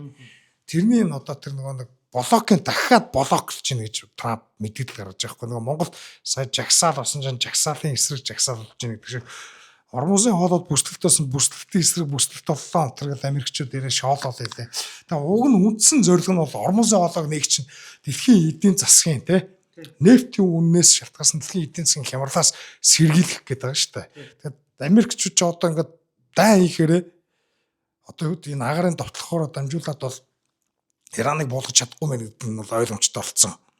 За тэгээд ормозын хоолойн хяналт чинь Иранд өвтчээд байдаг. Тэгээд энэ хямрал эдрээс сэргийлэхийн тулд уг нь энэ инхийн хилцээрээ хийсэн тийм биз. Тэгээ энэ зорилго нь биелэгдэг гэсэн чинь одоо Трамп бандсан уу яасан нөгөө чагсаалын эсрэг чагсаалт гэдэг шиг ингээд дахиад бүслэлт хийх иймэрхүү юм бол чойрлаа. Тэгэд энийг бол Америкийн тэр Джон Шаймер ч гэдэг юм уу, Роберт Пейп ч гэдэг юм уу, олон улсын харилцаа цэргийн ч гэдэг юм уу, геополитик судалдаг хүмүүс бол Трамп эрүүл ухаанаа алдсан байна гэж тэрнэхэд дүгнжил. Одоо нөгөө манай алдарт эдийн засагч Джеффри Закс хүртэл тэгж дүгнжилээ. Тэгээ яг ер нь ямар асуудлаар яг ярилцсан бэ? Энийг жоохон дэлгэрэнгүй ярьсан. Зөв юм шүү. Ираны цөмийн хөтөлбөр мэдээж ойлгомжтой тий. Тэр Натанс, Фордо, Исфахан зэрэг үйлдвэрүүдэд татан буулга эсвэл нураатай. Тэр өндөр баяжуулсан уран гэдэг байна шүү дээ. Баяжуулсан 60% хүртэл баяжуулсан тэр ураана өг гэдэг байгаа байхгүй. Тэгээд цөмийн зэвсэг бүтээх ямар ч боломжгүй бол гэсэн юм шаардлагыг бол ерөөдөө Америкчууд тавьсан юм байна. А Иран бол инхийн зорилгоор баяжуулах эрхээ буюу одоо энэ цөмийн станц эдэр те цөмийн энергийн зорилгоор цөмийн уран баяжуулъя тий. Тэгээд түр хугацаагаар тодорхой хэмжээнд хязгаарлаад нөөцөө багасгаад тэгээд олон улсын атомын агентлаг шүү дээ тий. Атомын энергийн агентлаг гэдэг шүү дээ. Энийг хяналтыг өргөжүүлэх саналыг бол тавьсан байгаа. Гэхдээ зеро одоо баяжуулалт тий. Тэг баяжуулалт гэдэг зеро enrichment гэдэг энэ огт уран баяжуулахгүй гэсэн тийм саналыг бол хүлээж авахгүй гэж байгаа. Тэгээ энэ асуудлууд дээр ерөөсөө аль алиндаа буулт хийгээгүй. Тийм учраас бүтлгүүцсэн байна. Хоёрдугаарт энэ Ираны талынхны ярьж байгаа бүтлгүүцсэн шалтгаан нь юу гэх юм бол энэ ч одоо бид нар өмнөх нэвтрүүлгээр хэлсэн Ираны тавьсан 10 point 10 зөв залт бүхий одоо proposition гэдэг одоо санал гэдэг дайн зор. Одоо инхийн хилцээр байгуулах санал дээр ч одоо жишээлбэл Ливанд Израилийн ч гэдэг юм уу тоглоомыг зогсоох гэдээсэн шүү дээ. Гэтэл тэр яг энэ хилцээр явагдчих үед бол Нетаньяху ч юм уу Израиль бол Ливанд том цохилтууд зориуд хийж байгаа байхгүй. Тэгээд Нетаньяху дээрээс нь Иран руу ийм хандсан 13 минутын сүрдүүлсэн бичлэг бас доромжилсан. Дээрээс нь Иран руу одоо хийх тоглохоо ер нь үргэлжлэх ёстой гэсэн ийм бичлэг гаргасан байна 13 минутын. Дээрээс нь Нетаньяху тухайн үед хилцлийжсэн Америкийн дэд ерөнхийлөгч JD Vance руу залгаад тэгээд ингээд залгаал утсаар ярьсан чинь л JD Vance-ын хилцэл хийжсэн зан чанар нь өөрчлөгдөх Израилийн их ашиг ингээд яриад эхэлж байна гэж байгаа байхгүй. Энэ маягаар бол ерөнхийдөө Иранчуудын хэлж байгаагаар бол Нетаньяху бол хилцлийг ерөнхийдөө саботажлаад ингээд үгүй болгочлоо гэж ингэж ярьж байна. За дээрэс нь Ормузын хоолойн тухай асуудалтай. Энэ хоолойгоор дэлхийн газрын тосны 20% дамжуулагддаг. За Иран бол өөрөө дэлхийн газрын тосны 11.5% хангадаг гэсэн. Тэгээд энэ Персийн булангийн орнуудтай хамтраад нийтдээ 20% нь Ормузын хоолойгоор дамждаг те. Тэгэд сая энэ одоо энэгээр ингээд усан онгоц эдэр одоо тэр нефтийн танк эдэр явахад бол Иран одоо төлбөр аваад эхэлсэн байсан юм байна. Америк болохоор энэ хоолойг нэгэд Иран тодорхой хяналтаа зогсоогоод ямар нэгэн тийм төлбөр гүүгээр энэ усан онгоцуудыг нэвтрүүлэхийг бол шаардсан байгаа. Иран бол энийг манай улсын суверенитеттэй бүрэн бие даасан одоо юу гэдэг бие даасан байдал бүрэн эрхийн байдал те бүрэн эрхтэй. Тэгээс Америкийн нэгдсэн улсын энэ шаардлага бол хүлээж авах аргагүй гэж үзсэн байгаа. Тэгэд мэдээж энэ хилцэл энэ дээр бүтлгүүтэнгүүт нь Америк дахиад нөгөө Ормузын хоолойд нь болго гэд бид түрүү ярьсан шүү дээ. Энийгээ ярьсан байгаа. Тэгэд Иранчуудаас зөрүүлээд одоо тэгвэл улаан тэнгис дэх Хүсэт гэдэг шүү дээ. Хүти гэдэг одоо англиартай. Хүтичүүдээр одоо улаан тэнгис дэх нефтийн одоо хөдөлгөөн биш дээ одоо тий. Усан онгоцуудыг бол зогсоолгоно гэж ийм шаардлагатай байсан. Тэгэхээр одоо Трампын саяын хэлцэлж одоо нефтийн эдийн засаг нефтийн үнийг багасгах бүгд бүр улам илүү одоо гэдэг нөгөө нефтийн хангалт шүү дээ. Supply одоо тий. Тэрнийг бараг нийлүүлэлтийг бууруулах, тэрнийг гацах тиймэрхүү юм болоод хувирж явах шиг байна. Тэгээ энэ дээр ер нь нэг ийм асуудал гарч байна. За одоо ингээд дайн дуусчихгүй юу гэдээ бид нар ч өнгөрсөн нэвтрүүлгийг бэлдсэн шүү дээ. Тэгэхээр дайн дуусааг нь бол тодорхой. Тэгээ ер нь би бас бүр өмнө ч ярьжсэн. Энэ дээр бол Америк одоо ингээд ерөнхийдөө Ормузын хоолой хяналтаа алдчихлаа. Дээрээс нь Персийн булангийн орнууд бүрэн дүүрэн одоо Америк одоо жишээлбэл жилийн өмнө Сауди Арабид Трамп айлчлал хийгээл тэр үед одоо юу гэдэг булангийн улсуудын том албан тушаалтнуудаа нэгэн зэрэг уулзаад бүгдээрээ нэгэн зорилготой байгаа мэтэр ингээл хэв санааны нэгдэлтэй байгаа гэдэг ингээ харуулад байсан бол одоо жишээлбэл Ирак, Катар, тэ за Оман, за Сауди Араб бид нар бол ерөнхийдөө Америкээс одоо дистанс тэ одоо өөрсдөө хордуулаад бие даасан бодлоо явуулаад эхэллээ. Жишээлбэл Сауд юу лээ Катар илүү Оман за би андуурсан биш үү энэ хоёрын нэг нь жишээлбэл Пакистантай одоо аюулгүй байдлын гэрээ байгуулж байна гэж байгаа байхгүй Америкээс гадна. За тэгээ Сауди Араб Турктэй хамтраад бас тодорхой хэмжээний угаасаа Израилийн эсрэг блок Axis маягийн байгуулсан байт юм бэ. Тэрний хамтын ажиллагааг өргөжүүлэх гэж байна. Ер нь бол булангийн орнууд нэг зүйлийг ойлгоцсон нь бол Америк нь аюулгүй байдлын амбрелла гэдэг байгаа шүү дээ. Америкч одоо тэднийг хамгаална гэж ингэж одоо юу гэдэг гэрээ байгуулж ч тэгээд энэ нөгөө эдрээс гардаг нефтийг доллараар хийх ёстой энэ гэсэн нөгөө гэрээ мэрийгээ байгуулдаг штэ. Тэгээд нэг петродоллар гэдэг чи бий болдог. Персийн булангийн энэ арабын хэдэн улсууд бол Америк бол биднийг хамгаалж чадахгүй байна гэдгийг ерөнхийдөө ойлгочлоо гэж байгаа. Тэгээд одоо юу гэх юм илүү Ирантай айл болох ингээд хил хамаа ойлголцох чиглэл рүүгээ эдэр бол явах юм байна. Тэгэд ер нь яг нэг Иран ч одоо яг энэ асуудлаар дамжуулаад дэлхийн одоо Орос, Хятад хоёрын дараа Америкийг одоо эсэргүүцсэн дөрөв дахь том power гэж яахгүй regional power бүс нутгийн эзэнт гүрэн бүс нутгийн гүрэн болж байна. Тэгээ бүс нутгийн гүрнээс гадна одоо юу гэх юм. Энд чинь бүр дэлхийн хэмжээний power болчлоо гэдэг. Яг тэгэхээр дэлхийн газрын тосны нөөцийн 20% жишээлбэл ингээд хяналтанд авчиж байна гэж байгаа. Одоо газрын тосны нийлүүлэлт зав. Энд чинь зөвхөн хүнд нөлөөлөхгүй шууд нийлүүлэлтэд нөлөөлдөг учраас нийлүүлэлтэд ч одоо энэ итгэгч гэдэг юм уу Аз ч гэдэг юм уу те. Энэ Аз төв чинь тэр чигээрээ одоо энэ Ормузын хоолойгоор ойрхон дорнодын бүсээс ирдэг нефтийн 90% авдсан биш үү? Тэгэхээр Азад ингээд Америкийн жишээлбэл хүртэл нөлөөлж жишээлбэл энэ сулруулж байна гэж байгаа байхгүй.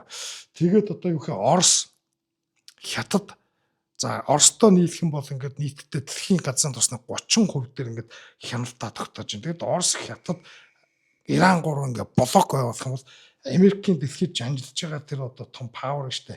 Тэрнийг амар ингээд тодорхой хэмжээнд сөрөөд одоо тэнцвэржүүлж гин гэсэн ийм юм болоод байгаа юм байна. Тэгээ одоо Трамп ч ингээд нэг зөвхөн зөвлөхүүдийнхээ үгэнд ч ороогүй Америк ч ингээд нэг институт байдлаар ажиллаагүй зүгээр ингээд одоо юу гэдэг юм баг Нетаньяхугийн үгэн шахаад энэ Иран руу давталцсан энэ чинь айгүй том асуудал боллоо. Тэгээ удахгүй Трампын нэр нүүр муудчлаа. Америкт одоо энэ дайн чинь ингээд эдийн засгууд асар том хохирол авчираад нефтийн үүнийг нэмэгдүүлжлээ. Одоо энэ 11 сард болох мид дээр нь сонгуулаар Republic нам бараг хусагдах нь тодорхой болж ийн гэмтэр ингээ үзвэл Трамп эрүүл ухаанаа алдсан. Одоо ингээ Америк Трамп ч сая Папыг буруутглаа. Пап ч одоо нөгөө бүхэл бүтэн иргэншлийг сөнөөнө гэдэг дээр нь жоохон шүүмжилсэн чинь энэ пап миний хүчээр пап болсон. Би ерөнхийлөгч болоогүй байсан бол энийг хинч пап болохгүй гэж солиорж байгаа байхгүй. Тийм Америк пап те. Би ерөнхийлөгч бас учраас надад тал засгаж Америк хүний пап болгосон. Их маягийн тийм юм ярьж байгаа. За тэгээ өөрийгөө Есүс болгоч надад чинь. Truth гэж сошиалаараа өөрийгөө Есүс болгоцсон зураг одоо юу гэдэг нь постлцсан байж байгаа. Америк нөгөө евангелистууд, протестантууд, католикууд христийн шинтэй хүмүүс чинь Трамп blasphemy бурхныг доромжлоо бөө шөөмжл. Тэгээ яг энэ бүхнээс нь ингээ харангууд Трамп барьцаалтаад контролоо алдаад сэтгэл зүйн том асуудалд орсон байна гэсэн ийм одоо юу гэдэг сенсац Америкт дэгдээд байна. Тэгээ цаашлах юм бол одоо юу гэх юм? Одоо энэ уснаас шууд ингээ хуурай гарах ямарч боломж байхгүй. Ингээ орхио явах юм бол Иран улам хүчтэй болчихно. Ер нь энэ дайн гэдэг байгаа чинь нэг хэсэг хүн хаалаад хитэн үйлдвэрийг сөнөөсөн ч гэсэн Ираныг улам бүр хүчрэгжүүлчихлээ. Тийм дээрэс нь цөмийн баяжмал гэдэг байгаа штэ. Энд чинь ингээ том үйлдвэрүүдтэйгээ ч юм уу тэр агуулгатай ингээ байж хат нь энийг газар дээр пуужиндаад нэмэргүй юм байна. Тэр үйлдвэр агуулгын сүрчтэй юм. Гэхдээ баяжуулсан уран сүрдэг юм. Буцаад очиод тэрнийгээ ингээ цуглуулад авчт юм байна. Тийм учраас одоо эдгээр чинь ингээ баяжуулсан ураанаа өг гэдэг байгаа юм байна.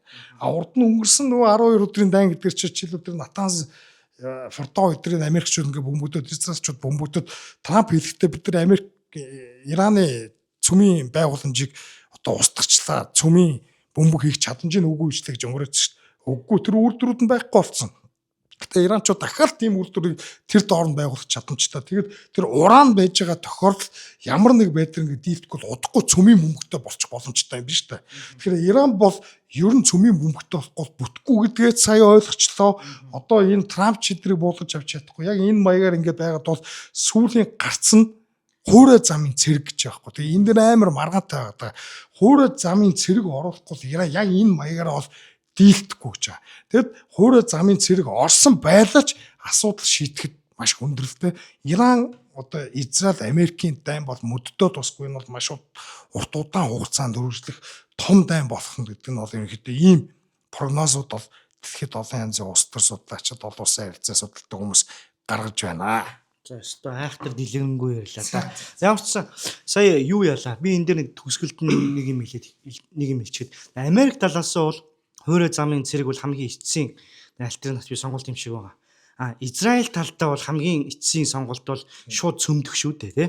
Угаасаа Израиль цөмийн бөмбөг байгаа гэдгийг бүгдээрээ л энэ ч одоо нууц биш нууц гэдэг шиг мэдчихлээ байгаа. Тэгэхээр одоо Израиль хэрвээ сонголт үлдэхгүй бол ерөндөө Ираныг цөмдөөл ер нь дуусгах. Би бол тэгж цөмийн бөмбөг ашиглах юм бол Израиль гэдэг бас одоо ер нь тэгэл өөрсдөө л оршин тогтнох тэр легитим тэр байдлаа алдна. Израиль тэгэл дуусгах тодорхой болно. Тэгэхээр арай шууд тийм нөхцөлөд төрөх гох. Гэхдээ энэ зүгээр ингэж ярьжлаа. Энэ бол айгүй хэцүү хуурай замын цэрэг оруулах. Яагаад гэвэл за Азербайджан гэж байна. Азербайджаны нутгаас Иран руу орж болд юм байна. Азербайджанд одоо ингээд дайн хийсэн ихний үед жишээлбэл Иранчууд Азербайджан руу баллистик хөөрөхөд хүмүүс энэ одоо Иранчууд сандраад солиороод ямар ч чамааргүй улс руу пуужин хөөрөгчлөө энэ гэж яриад байсан байхгүй.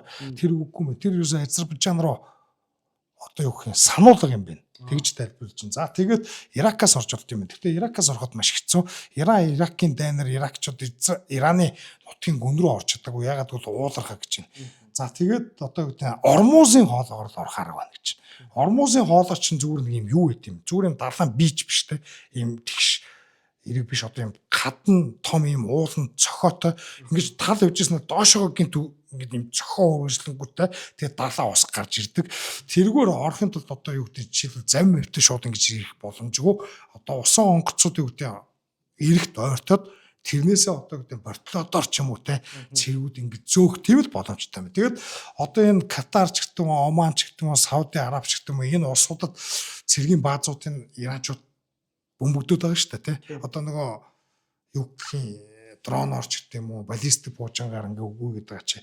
Энэ нь бол ерөнхийдөө юу гэдэг Америкчүүдийн хуурай замын цэрэг оруулж ирэх гэдэг ганц арга зам нь тэр хавцаанаас л орж ирмээр тэр чадахын эхнээсээ сулруулсан стратеги нь ач холбогдолтой юм байлээ гэж ингэж тайлбарлаж ийн хүмүүс. За би ямар одоо цэргийн хүн биш мэдэхгүй. Гэхдээ цэргийн шинжээчдийн хэлсэн үгийг хүмүүс дамжуулж байгаа шүү. За.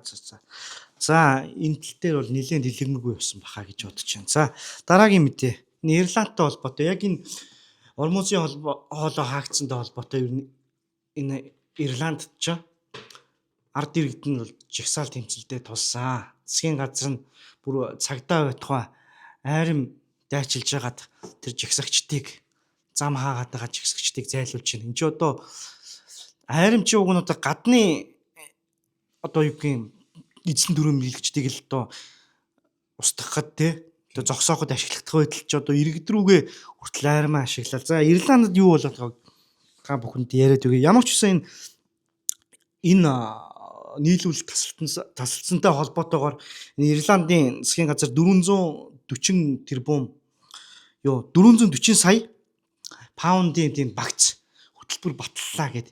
Энд нь болохоор юу байж байгаа татаас газар тариалангийн салбарынханд одоо тариаламжтад тэгээд загас аг нуурын салбарынханд одоо энэ өөрсдийнхөө бизнесээ эрхлээ гэдэг татаас өгж байгаа юм байна. Дээрээс нь өмнөх дугаараар ч гэсэн ярьж исэн юу яасан ш нь татвар бууруулсан гэд. Литр нь 10 центээр татвар бууруулж ин гэд. Дизель болон зүгээр энгийн бензин дээр гэд. Онцгой албан татварын тодорхой хуваар хөнгөлөлтсөн ч гэлээ тий. Тийм тэрийг юу яасан хөнгөлөөд ямар ч байсан ингэсэн байна. Эдгэр чин Ирланд ч одоо нөгөө ногоон бодлого нь Европын холбооны ногоон бодлого чинь хэрэгжээд эхэлсэн. Ер нь бол юу карбон такс гэд нүүрс хүчлийн татвар гэд авах байсан. Тэр нь 5 дугаар сараас эхэлж хэрэгжих байсан юм байна. Тэрийг 10 дугаар сар хүртэл хойшлуулахар болсон гинэ. Ер нь бол тэгэл нэг хайтар сүртэй юм хийгээгүй. Зүгээр нөхдүүдэд төрийн зардлаар одоо юм төрийн мөнгнөөс татаас өгч чинь дээрэс нь өөрсдийн аавна гэсэн татваруудаар төр зураг буулгасан төдий эсвэл хойшлуулж байгаа юм байна. Энд нь ард түмэн ерөөсөө тийм сэтгэл ханахгүй байсан учраас зам харгууг хаагаад тий одоо блоккейд үүсгээд тий ингэсэн чинь нөгөө цагдаа магдаа айрам энтрээ дайчлаад ер нь бол нялаг авсан байна уу. Ирландд нөгөө юу хүний эрх арчил марчил юу нөгөө засгийн газрынхаа эсрэг тэмцэх жагсах энэ төр гээд одоо болохоор энэ ерөнхий сайд нь өөрийгөө юу гэж хамгаалж ийм вэхээр энэ ерөнхий сайд нь Fianna Fáil гээд одоо өөрсдөө нэг баруун төвийн гэж ярьдаг либерал консерватив гэж ярьдаг ер нь бол хайдлуу зөмтөн маркийн нөхөр байхгүй юу тэр Майкл Мартин гээд энэ нөхөр юу гэж ийм вэ гэхээр за жагсаж тэмцэж бол олно. Гэтэ зам харгуу хаах эрх хиндж байхгүй шүү гэж яагаад тэгэж ер нь бол энэ төрийн хүчийг мэдрүүлсэн байна. Гэтэ эн чинь тэгээ одоо бодолтой литр тутамд нь тэтгэн цент. Тэгээд авах гэсэн татвараа түрхэн зур болиулна гэхэр чи юу гэж тэр жагсаал хийж байгаа хүмүүст хангалттай байх юм тийм биз дээ. Тийм тэгээ ер нь бол энэ Америк ч юм уу, Европ ч гэдэг юм уу, Канада за ер нь энэ өрнөдийн ертөнцид бол жагсаал тэмцэл гэдэг юм бол хог нэгээрээ болно. Төлбөртөө жагсагчд гэж бол мянгаараа бий. Тэд нар бараг энэ төрийн болон төрийн бус байгууллагаас ингээд санхүүжж идэг дандаа нэг ийм зүүнний үйлчлэлтэй активистууд байна. За нэг алдартай Black Lives Matter тий.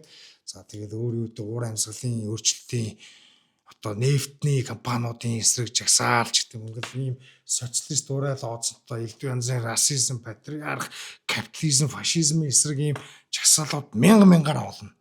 Тэгээд энэ дэр ингээд одоо үгдэн жагсаалаа хийгээл эдгэр чи ингээд гудамжинд явж байгаа хүмүүсийг зодож нүдээл заримдаа харгуушн дэлгүүр жижиг бизнесүүдийг гадаж төмөрдөөл одоо ч Жорж Флойд гэл нэг хулгайч нэг гэмт хэрэгтэй хард тамхи татчихал тэнд долоо өөр хийж байгаа нэг 2 цагтаа жоохон хэтрүүлсэн гэсэн өөрөө яг үүндээ баг хард тамхиныхаа тэр хордлоготой нийлээд өгцсөн тэрний цагдаа алсан болооч өөргал тэр нэг амар Америкийн баг 50 гаруй том жижиг хотод амар жагсаал болоод аарсан болоод баахан дэлгүүр шатал баахан хүн үхээл те нөгөө харууд орж ирж ингээд баахан дэлгүүрийг ингээд дээрэндэл нэг тийм болж байсан. Тэгэл энийг энэ зүүнний үйлчлэлтэй төр засгууд бол бүгдрээ чи ингээд хүний эрхийн төлөөх жагсаал те ингээд энэ капитализмын муухай бүхний төлөөх жагсаал энэ чи хүний эрхийн төлөө зүтгэлтнүүд ингээд явж байна гэл амар өмгөлдөг байхгүй юу? Өмгөлдөг байхгүй юу гэл ингээд ярих юм. Тэрэн дээр уучлаарай. Тэгээд одоо яг ковид ч гэдэг юм уу болов засгийн газрын хэрэгжүүлж байгаа. Одоо харгас ч гэдэг юм уу, албадлагын ч гэдэг юм уу, шудраг бос ч гэдэг юм уу арга хэмжээнүүдийг жишээлбэл эсэргүүцэл эдийн засаг муу байна, манай засгийн газрын асуудаа шийдвэрлэж чадахгүй байна гэж жишээлбэл саяын Ирландад орж байгаа жагсаал чинь тийм л байна. Иймэрхүү жагсаал бий болонгоо цагдаа нар нь гарч шууд харгисалдаг байхгүй юу? Харгисалдаг. Яг энэгээрээ бол одоо ингээд Оросын цагдаа нар ч хэлбэл Путин эсрэг жагсаж байгаа хүмүүсийг харгисалдаг энэ төргээл ярьдаг боловч гэсэн Европын холбоо те. За Канада, за Америкийн зарим нэг одоо тийм демократ мужууд бол тэр Австрали эдгээр бол ерөөсөө тэр харгас байдлаараа шүү дээ. Хүний их ярддаг, хүний ихэр занималтаж одоо имиж идэг энэ улсууд чинь Путины Оросоос илүү харгас байд юм байна гэдгийг бид нар ковидын үеэр мэдсэн. Одоо сая энэ мэдээж мейнстрим ч юм уу том энэ хэвлэл мэдээллийн хэрэгслэр бид нар тийм жагсаал цуглааны ерөөсөө үзүүлэхгүй. Гэтэ бид нар англи хэлтэй ч юм уу тодорхой хэмжээнд одоо Twitter ашигладаг те барууны консерватив үзэлтэй ч гэдэг юм уу энэ иргэдийн ч гэдэг юм уу мэдээллийг ингээд бодит мэдээ гэдэг өнөөдөр хэвлэл мэдээллийн хэрэгслэр биш Twitter ч гэдэг юм уу сошиал орж мэддэг болсон. Эндээс харах юм бол баруун гэдэг чинь хүний эрхийн ямар ч тийм яг үнэн бодит ойлголт одоо те хүний эрх гэдэг ойлголт нь байхгүй орчихсон газраа гэдэг шууд ойлголоо. Барууны улсад өнөөдөр хүний эрх гэдэг зүгээр геополитикийн өрсөлдөгчдөө шүүмжлэхэд ашигладаг. Эсвэл хүн хооронд нь бие биенийг нь одоо ингээ олон дахин хуваагаад эрэхтэй эмэгтэй хар цагаан ч гэдэг юм уу те транс болон энгийн хүмүүс гэх маягаар хооронд нь зөрчилдүүлэх гэж энийг идеологичулж ашиглаад байгаа болохоос яг боддоор одоо юу гэдэг дэлгүүр хашаа ажиллаж байгаа тэр хүмүүсийг хар нэгээр орж ирээ дээрэмдэх мээрэмдэхтэй тэрэн дээр хууль сахиулах тэр асуудал бол энэ барууны зүүнний социалист энэ либералтэй прогрессив засгийн газруудад огт хамаагүй шүү гэдэг бол аль хэзээ ил болчихсон. Тэгээд энэ прогрессив одоо либерал үзэлтэй хүмүүс одоо хүний эрх гэж яриад байгаа боловч эдгээр чинь өнөөгийн дэлхийд дахны хамгийн авторитар, тоталитар хүний хувийн амьдралыг үртэл төрөөс зохицуулах ёстой гэж үздэг хамгийн дарангуй харгас үзэлтэй хүмүүс чинь энэ өрнөдийн либералууд шүү. Тийм.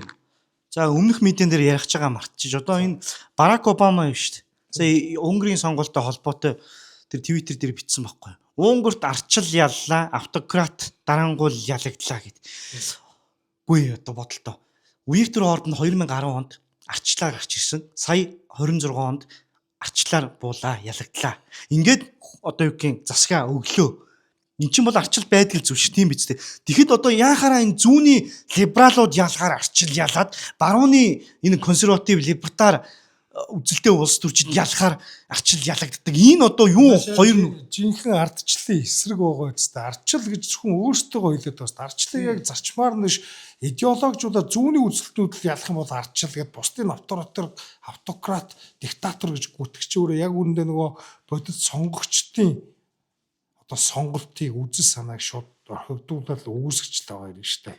Тэгэхээр цаашлаад одоо гэдэг өөртөө санал нийлэхгүй хүмүүс засгийн гарчвал арчлын эсрэг гэмт хэрэг энтергээл одоо юу гэдэг өөмэн ч гэдэг юм уу тийдэх гэл. Одоо Европын холбооноос жишээлбэл USAID дээр жишээлбэл Унгарын сонгуульд амар их ингээд нөлөөлдөг байсан тухай Орбан жишээлбэл нөгөө Такер Карлсон эдэртэй хийсэн ярилцлагаараа дурдсан л байдаг. Тэгэл энэ Европын холбооны мөнгө Америкийн тэр засгийн газрын илүү гадаад тусламжийн мөнгө гэх тагнуулын байгууллагатай холбоотой ингээл явж байгаа. Ерөөсөө энэ дэлхийн бараг улс орон болгоны сонгуульд нөлөөлөөл ингээл явж байгаа.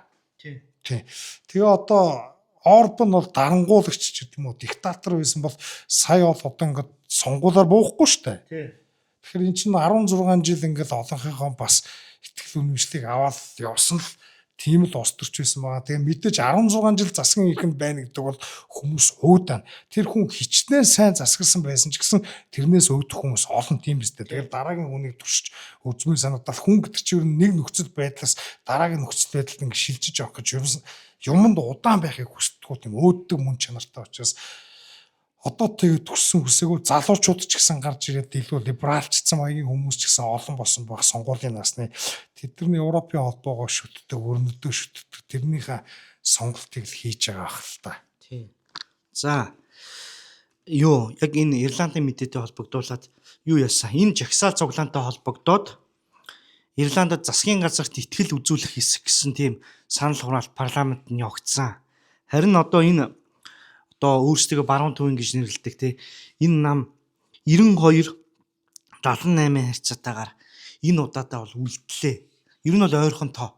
Тэгээ одоо байдал ер нь бол хэцүү гэх юм бол дараагийн итгэл үзүүлэх одоо юугаар саналаар бол огцрох магадлал өндөртэй байна гэж бичиж байна.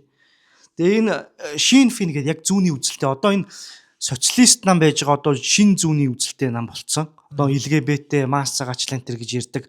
Уг нь энэ Шин Фин чи анх эхлэхдээ гэсэн байна. Тэгээ Олд хуучны зүүнтэн байж байгаа сүлд цаг үед нь зогцож өөрчлөгдөөд шин зүүнний маяг болсон. одоо энэ намын үүсгэн байгуулагч чинь Ирландын эх оронч үндэсний үзэлтэй англичуудыг үздэггүй бүр үндэсний үзэлт ингээ бодолтой. Тийм хүн байсан байхгүй. Одоо энэ Шин Фин гээд зүүнний нам болцсон. Одоо шин зүүнний нам болцсон тий соёлын хувьд. Энэ намын тэргүүн одоо Марилу Макдоналд гээд энэ хүн бол одоо мэдээж энэ нөгөө эсрэг намынхаа одоо энэ хүнд хэцүү цагт нь улс төр хийхээ бол орхиогүй. Сая юу гэж хэлсэн бэ гэхээр за энэ танаа намд чинь бол одоо ямар ч тийм хүнийг өрөвдөх сэтгэл бол алгаа. Та нар Ирландын ард түмнийг одоо орхилоо. Та нарт юу алга? Та нар хитрхий тийм бие тооцжээ. Тэгээд та нарт ямар ч тийм зөв бурууг шүүх тийм чадамж алга энэ төр гэд тэгж хэлсэн байгаа. Тэгээ нөгөө энэ намч одоо бас аргагүй л дээ Fianna Fáil гээд баруун төвийн гэж яриад байгаа аюу чинь яг үндэ зүүнний нам байгаад байгаа байхгүй. Одоо LGBT faction байгууллага хүртэл одоо Монголын хувьсгалт одоо ардын нам ардчилсан намд эмэгтэйчүүдийн байгууллага, залуучуудын байгууллага энэ төр гэл байгаа шүү дээ тий. Тэрнтэй ижилхэн энэ намд чинь бүр LGBT байгууллага хүртэл байгаа. Тэгэхээр өөрсдийг бол консерватив гэж хэлэхэд бол хэцүү байхгүй юу. Тэгээ энэ нам бол эдийн засгийн хувьд бас энэ карбон таксыг тэгээ бүрэн үгүй болгоч чадахгүй юм байна. Тэгээ нэг аргацаас нь тий нэг юм татаас байдлаар нэг аргацаач гэсэн арчаагүй. За яг олон мэдээ байгаа гэж энэ асаа хасрах. Ямар ч AFT-гийн мэдээг нь болиулчих болно. Дараагийн удаадаа ярьчих болно. За нэг Ирландд нэг иймэрхүү. Бас л нэг өлегтэй юм дэлхийд дахин болж өрнөсөнгүй юм зүүнтнүүд л ялж байна гэхгүй юу. За юу яасан? Дараагийн мэдээ бас л зүүнтнүүд хэлж байгаа юм. Канадад сая нөхөн сонгуул боллоо 3 тарихт.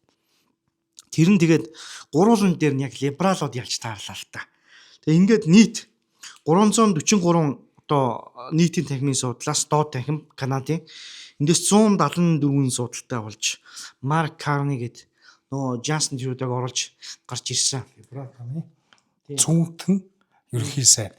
Тэр одоо ингээд олон хороо засаглах ямар нэгэн тэр консерватив нам ч юм уу тэгээ бусад жижиг намынхаа юу заавал тэр нөгөө гуйж муугаад засаглах шаардлагагүй өөрөөсөө ингээд бодлого тодорхойлоод явах боломжтой боллоо. Энэ дээр Марк Карни за хүмүүсээ юу гэж хэлсэн бэ гэхээр за засгийн газрын энэ төлөвлөлт төлөвлөгөөнд итгэсэн ард түмэндээ болно гэж баярлалаа. Бид нар та бүхний дэмжлэгийг чи одоо айгүй одоо humility гэж одоо англиар юу хэлээ. Одоо ингэж хэлэхэр хүмүүс загнаалаад байгаа шүү дээ. Үгүй. Яг юм шээ. Humiliation гэдэг чи одоо humility гэдэг чи өөр болоо. Humility. Даруухан одоо юу маяга юу хэмдэ одоо бардамналгүй тийм энгийн даруу байдал. Тийм. Энгийн даруугаар хүлээж авнаа та бүхний одоо дэмжлэгийг чи. Тэгээ яг энэ цаг мөчид биднийг одоо дэмжсэнд ойлгосонд баярлалаа гэд сошиал медиад ингэ постлсан байгаа. Энэ дээр бас либерал намынхан бас өөрсдийн албан мэдээлэлээ гаргасан. Энэ дээр за биднийг сонгосонд баярлалаа. Ер нь бол бид нар сайн сайхан ирээдүг бүтээхийн тулд одоо бүгдээрээ хамтаа зогсноо гэдэг. Хүмүүс либерал гэхээр бас ойлгох хэрэгтэй шүү. Манай нэвтрүүлгийг шинээр сонсож байгаа хүмүүс үүдэх юм бол эдгээр чинь либералууд гэдэг чинь социалистууд эдийн засгийн төрийн оролцоог дэмждэг те. Тэр интервенционистууд ер нь бол ардчилсан социалистуудаа хэлж байгаа шүү. Тэр одоо Монголд чинь либерал гэхэр чинь чөлөөтэй үзэлт гэж андуураад. Тийм буруу. Энэ либералууд энэ улс төрийн чигтэг шинжлэх ухаанд тэгээ нэр томьёонд энэ либерал гэдэг шиг утга учираад зүг бол одоо байхгүй. Энийг ер нь 9 шидийн хүмүүс 9 шидийн утгаар тайлбарлана. Тийм. За тэгээд энэ дээр болохоор консерватив намын лидер Пьер Поливер бол дургуучтай бол илэрхийлсэн. Эдгээр Карнегийн либералууд бол ерөөсө шударгаар сонгуульд ялаагүй шүү дээ. Шударгаар энэ 174 гэсэн тоонд хүрээгүй гэд тэгжсэн. Тэр нь ч бас үнэн юм байна л та. Эн чин 5 гишүүн гэд. Консерватив намын 4 гишүүн, тэгээ шинэ ардчилсан нам гэж байдаг. Тэрний 1 гишүүн урвцсан юм байна. Одоо парламентыг гишүүн болж сонгогдонгуудаа нөгөө нам руугаа шууд одоо шилжчихсэн гэсэн үг л дээ. Ингээд 174 гэсэн тоог бий болгоцсон юм байна. Тэгээд ер нь бол шүүмжилж байна. Одоо бид нар чинь их 7 гэж явдсан ш. G7 гэдэг. Энэ Оросыг хасаад 7 болсон. Одоо энэ 7 улс дотроо хүнсний барааны үн хамгийн ихээр өсөлттэй. Энэ байшин орон сууцны үнийн өсөлт хамгийн өндөр байгаа улс болчоод байна. Дээрээс нь энэ засгийн газрын алдагдал биш үү? Энэ 2 дахин нэмэгдсэн. ялтагдaltaй. Төсвийн алдагдал 2 дахин ихссэн байна. Энэ бол ерөөсөө тийм баярлах зүйл бол бишээ гэсэн тиймэрхүү шүүмжийг хэлжээ. Тэгээ ямар ч байсан энэ хамгийн сүүлд энэ олон холсон тохиолдол парламентэд 2015-аас 19 онд нөгөө нэг айхтар Justin Trudeau шүү дээ. Тэр л болж исэн байна. Тэрнээс хойш ингээд Mark Carney болж байгаа юм байна. За Mark Carney бол тэгээд Канадын ард түмэн ямар айхтар мангар солиотой тэнэг гэдгийг л нэм харуулсан. Яг хүмүүс тэнэг солиотой гэхээс илүү энэ орчин цагт чинь төрийн бодлогуудаар дамжуулаад хүмүүсийн амжиргааг нөрснөөс нь хамааралтай болгоод хүмүүсийг ялзруулчлаа шүү дээ. Тэгээд тийм байлаа ч гэсэн бас тэнэг нь бас оролцоо байгаа шүү дээ тийм биз. Дэлхийн хөлтөд бүгдээрээ л юм болчихлоо шүү. За Канадад арай их байгаа юм аа. Канад чи арай л дэндүү вөөг болоод байгаа шүү. Ямар санд нөгөө Кадиров чинь манад гей хүмүүс байхгүй байсан бол Канад руу явуулах байсан гэж ярьжсэн биз. Улсын нөгөө Чечений нэг эвгүй багийн байдаг шүү дээ Кадиров гэдэг. Тэрнээс та нар одоо барууны сурвалжлагч асуужсэн байхгүй гейүүдээс persecution хийгээд те энэ хүмүүсийг хилмигдүүлээд алж ядаад байгаа мó шорон кямданд хийгээд хилмигдүүлээд байгаа мó ч үгүй. Тэр тийм л юм хийсэн л юм шиг байгаа. Зүгээр доромжилж байгаа. Хэрвээ манад гей хүмүүс байсан бол Канад руу хөөгөөд явуулчих байсан гэж Канадыг доромжилж байсан шүү дээ. Тэгэхээр Канад бол нэг хэсэг биднийг одоо юу гэдэг нэг 20 настай намаа нэг 20 идтэй байгаад ч л нэг 15 6 жилийн өмнө Англи Лондон хотыг цэнгэрүүдийн хот ингээ гудамжинд явж байгаа хот хоёр ихтэй хөтөлцөөд явж байдаг гэдэг л ярингууд итгэдэггүй байсан л та бид нар. Тэгээ сүүлд ингээс сонсоод байхад бол Канад эдэр бол тэр Англи эдэр бол үнэхээр тэр үеэс эхлээ вөөгчдсөн. Одоо бол бүр утга алдсан гэдэг нь хэнд ч ойлгомжтой байна. За дараагийн мэдээ зүүнтнүүд ялж байгаа мэд. Одоо манай баруунтнуудын хувьд бол бас нэг олигтой дугаар болж өгөхгүй л байна. Бид нар хэдэн дугаарын өмнө бас нэг энэ Трамп массагачлалын бодлого дээр зөөлрлөө. Ер нь бол хэлсэн ярьсанасаа нийцлаа гэсэн тийм нэг мэдээ явж исэн шүү дээ. Тэр нь ч гэсэн одоо энэ LGBT дээр нь одоо хэрэгжиж байна. Зөөлрч байгаа нь. Трампын захиргаа айгу сэтгэл төрөхгүй байна. За ингэсэн энэ Stonewall гэдэг одоо гэх чулуун хаана гэж монголоор нэрлэх юм уу? Ийм нэг гомо бар. Одоо гомо гэж за гей бар заяа. Одоо politically correct байж та ганц удаа. За гомо бараа. Энэ гомо бар 1969 онд цагдаа нар энэ гомо барыг одоо ч дэлбэлээд ер нь бол хүн амьтныг нь одоо барьж хориод ер нь бол будаа болгосон юм байна. Тиймдээ ч гэсэн одоо яг гомонуудын одоо ариун одоо сүм гэж энэ бар явдаг. Тэгээ тэр ариун сүм дээр гомогийн туг, гомо LGBT туг ингээ байнга одоо намирч идэг байсан. Тэрийг Трампын захиргаа гарч ирээд одоо эн чинь бол байж болохгүй зүйлээ. Тэгээ байж болохгүй зүйл гэдэг нь эн чинь юу яасан? Барак Обама ерөнхийлөгч байхдаа энийг юу яасан аахгүй юу? Үндэсний монумент гэдэг нэг төрийн одоо хамгаалалттай байгууллага газар болгоо хийцэн байхгүй одоо хүмүүс одоо үзэж хардаг нэг музей марк үндэсний соёлын өв мөн болох. Үндэсний соёлын өв одоо яг наа чи зөв. Тэрэн дээрээ одоо нөхдүүд туг муга одоо дэлгдэг, намраадаг тий. Тийм байсныг нь Трамп хөргөлдсөн юм байна. Гарч ирээд тэгсэн одоо тэрэн дээрээ Трамп маань буцаад одоо та нар тэр LGBT тугаа хөлөгдөө гэт. Тэр нь болохоор Нью-Йоркт байдаг болохоор одоо нөө Зор Мамданы юм шүү дээ. Нью-Йоркийн одоо зүүнний үзэлтэй LGBT энэ дэмждэг муслим. Тэр чинь бол одоо энийг бол LGBTQ+ community гэж байгаа. Энэ хүмүүсийн хувьд болон манай хотын хувьд сайхан ялалт болж байна гэт. Иймэрхүү мэдээлэл хийсэн байна. Трамп ч үрдээс үлдээ LGBT-г дэмждэг болтлоо доош орох шүү дээ. Гэхдээ одоо тэр нэг саяхан нэг зураг харж ирсэн. Саяхан ч байх нэг хэдэн сарын өмнө LGBT хүмүүс Трампын төлөө гэсэн тийм LGBT нэг солонгон далбаа биш үү тий. Тэр чинь Трамп өөрөө ингээ барьцсан тайзан дээр гарч ирсэн шүү дээ. Тэгэхээр чи Трамп бол ер нь анханасаа артсан намын хүн байсан. Тэгээ яалт 90-ад оны үеийн либерал гэж угаасаа торомжлолтой шүү дээ. Тэгээд тийм байжгаад нөхөр яг 2016 оноос ерөнхийлөгч болоод явахдаа консервативуудын саналыг авах гад тий. Сая ялангуяа сүүлд 2024 онд нэлээд радикал юм ярьж ирсэн шүү дээ. Тэгээд тэрнээсээ сайхан буцлаа. Ер нь бол Энэ мөн консервативуудыг маачхаар либерал бодлогоч ирдэг юм байна л да. Консерватив Консерватив намынхныг заяа. Republican намынхны тэгсэж консерватив хүн одоо үжил баримтлаар нэгжилж болохгүй шүү дээ. Тийм ээ. Ер нь бол энэ Republic Английн одоо консерватив нам, Америкийн Republican нам. Эдгэр чинь бол ер нь бол баруун төв гэж яриад, өөрсдөө хайдуу гэж яриад зүгээр л либералууд. Гэхдээ тэгэл хүн амд таалагдах юм ярьдаг л тэгэл улс төрийн намууд чинь ингээл ялцраал олон нийтэд таалагдахын тулд ингээл үжил баримтлаасаа буцаал тэрний л одоо шинж болохоос консерватив үжил өөрөө цаанаа либерал үзлийг агуулдаг гэсэн юм бол байхгүй шүү. За зүгээр би юу ч ер нь би сая энэ сонгол боллоо ингээд сүүлийн 1 жил хугацаанд Трамп одоо ингээд засаглалаа тий. Тэгээ эндээс нэг л зүйлийг сайн ойлгож ялла. Трампд ямар ч үжил баримтал байхгүй юм байна. Улс төрийн хувьд ч ямар ч үжил баримтал байхгүй юм байна. Трампд шашны ямар ч ихтгэл үнэмшил байхгүй юм байна.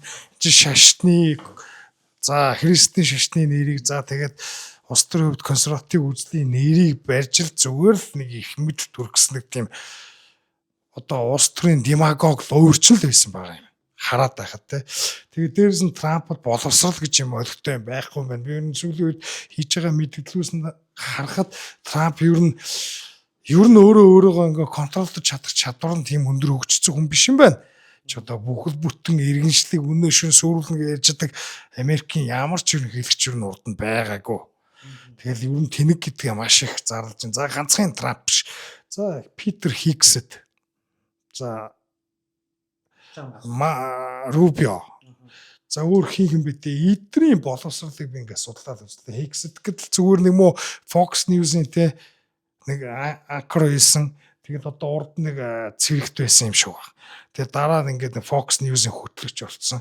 Тэгээд нэг чинь нэг тийм ойлгохтой амьдралтай ч шиний чинь дэмжиж одоо IPAC ч юм уу те Израилийн лоббины байгууллагууд ингэж гаргаж ирсэн болохоос энэний боловсрол нь ердөө Харвардын Джон Кеннедигийн одоо те нөгөө удирдлагын академи биш үү те одоо School of Government те одоо манай энэ оюун эрдэнэ элбэгт орж эдний төгссөн сүүл байгуулагчсан Харвардын удирдлагын академи баггүй юу. Нэг ийм төгссөн. Тэгээ Америкт бол энийг дандаа нэг элчин сайд ч юм уу нэг жижиг одоо тийм бюрократ болох гэж байгаа тийм хүмүүс төгсдөг. Яг Монголоор бол нэг удирдлагын академи аягийн тийм сургууль. Тэгээ энийг төгссөн хүмүүс нэг тийм өндөр боловсролтой хүмүүс ч гэж тооцогддог. Тийм боловсролтой хүмүүс. За Рубио өдр бол ойлгомжтой. Тэгээ зүгээр эдний ярьж байгаа ингээ подкастууд сүүлийн мэдгэлүүчтэй эдний ингээ харлаа. Republican нам ялангуяа Трампын засаг захиргаа баг Америкийн төвөнд хамгийн муу боловсролтой радикал тэнэг хүмүүсээр дүүрсэн байна. Би одоо л яг өөрөө ингээд одоо ойлгож хүлээн зөвшөөрж байгаа хгүй. Би одоо энэ Трампыг хичнээн их дэмжиж байв те. Манай либертарууд ер нь бүгдээрээ л дэмжиж байсан. Энд чинь ингээд яг ярингуут л зүгээр олонход л таалагдах л те. Орчин үеийн ингээд тренд болсон те. Woke эсрэг реакц дээр л тулгуурлал ингээд завтаад гараад ирсэн боловч энэ чинь зүгээр л нэг юм Израильчуудын л одоо юу гэх юм жүүдийн лоббиор оруулж ийл гаргаж ирсэн зүгээр нэг тийм татаас нээч гэх юм уу түлхээс нээч гэдэг юм тийм л устарч байсан байгаа. Ямар ч тийм итгэл үнэмшилтэй үзэл санааны лидер бол биш. Тийм л хүн биш үү. Одоо тэгж л би ойлгож байна. За дараагийн мэдээ энэ Орос Украины дайнтай холбоотой мэдээг ярих уу яах вэ? Цаг нэвтрүүлгийн цаг юу болж та чинь их сүртэй юм шиг байхгүй тий. Яриач чи. Тэгвэл юу яач? Оростой холбоотой мэдээгээс авцсан байгаа энэ Оросын төрийн дуун парламент нэг сонин ачиргалтай хуулийг бол батлалаа. Энэ батлан хамгаалах яамны лоббигоор гэж байгаа. Тэр нь энэ Оросын иргэд биш одоо гадны одоо шүүхээр шүүгдэж байгаа одоо ял зэм өртсөн иргэдээ хамгаалах хууль гэдэг. Энэ одоо эхний уншлагаараа батлагдчих واخхой 413 хүн одоо энэ 410 гишүүн энэ хуулийн санал өгөөд ерөөсөө 5 минут гар үсэг зураал гараа өргөл баталсан юм шиг тийм мэдээ уншлаа. Энэ одоо хүмүүс шүүмжилж байгаа гэхээр одоо шүүмж нь юу гэж орж иж байгаа гэхээр за Оросын иргэд ямар ч хамаагүй гэмт хэрэгт холбогдчиход тэгээд тэрийг нь Оросын айрам хамгаалах юм уу? Тэ? Иргэдээ хамгаалж ийг орж ирэнгүүтээ бус улсуудыг юу гэх эзлэн дүрмгийлэх юм уу энэ төргээд тийм шүүмж явж байна. Тэгээ ер нь бас тийм юм болов гэд уншсан чинь бас арай детальны юм байна л та. Оростой ямар нэгэн дипломат харьцаагүй болон тэр нэгдсэн үндэсний байгууллагын аюулгүй байдлын зөвлөлөө шүү дээ, тий. Энэний одоо юу гэх шийдвэргүй улсууд гэж ярьж байгаа. Энэ улсууд одоо Оростой юу ямар дипломат харьцаа айгүй муутцсан нөхөрсөг улсууд гэж байгаа шүү дээ, тий. Тэр улсуудад хамаарах юм шиг байна. Тэр улсуудад Оросын одоо онлайн түвшинд ирж байна. Энэ хуулийг хэрэгжих юм бол тэр улсууд Оросын иргэдэг ингээд одоо шүүхээр ял оногдуулах юм бол Оросууд иргэнээ хамгаалах гад тэгээд ер нь айрмын дайрч орно гэсэн тийм хууль. Зүгээр яг Европыг л сүрдүүлсэн л одоо энэ бол занал хийлдэхтэй энэ яг бод байдал төр хэрэгжин гэдэгт би бол итгэхгүй юм л та. Зүгээр яг ер нь Орос диаспора гэдэг байгаа шүү дээ. Одоо хуучин зөвлөлт холбоотой улсын бүрэлдэхүүнд байсан. Тэр тусгаар улсын хамтын нийгмийн орнууд гэл энэ Орос, Украин, Гүрж, Казахстан юу гэдгийг те тэр олон бүгдээр нь тус байсан сүл тусгаар тогтсон улсууд чинь бүхэн амын нэг 10-аас 20% нь багаар одоход дандаа л Орос хүмүүс байгаа шүү дээ.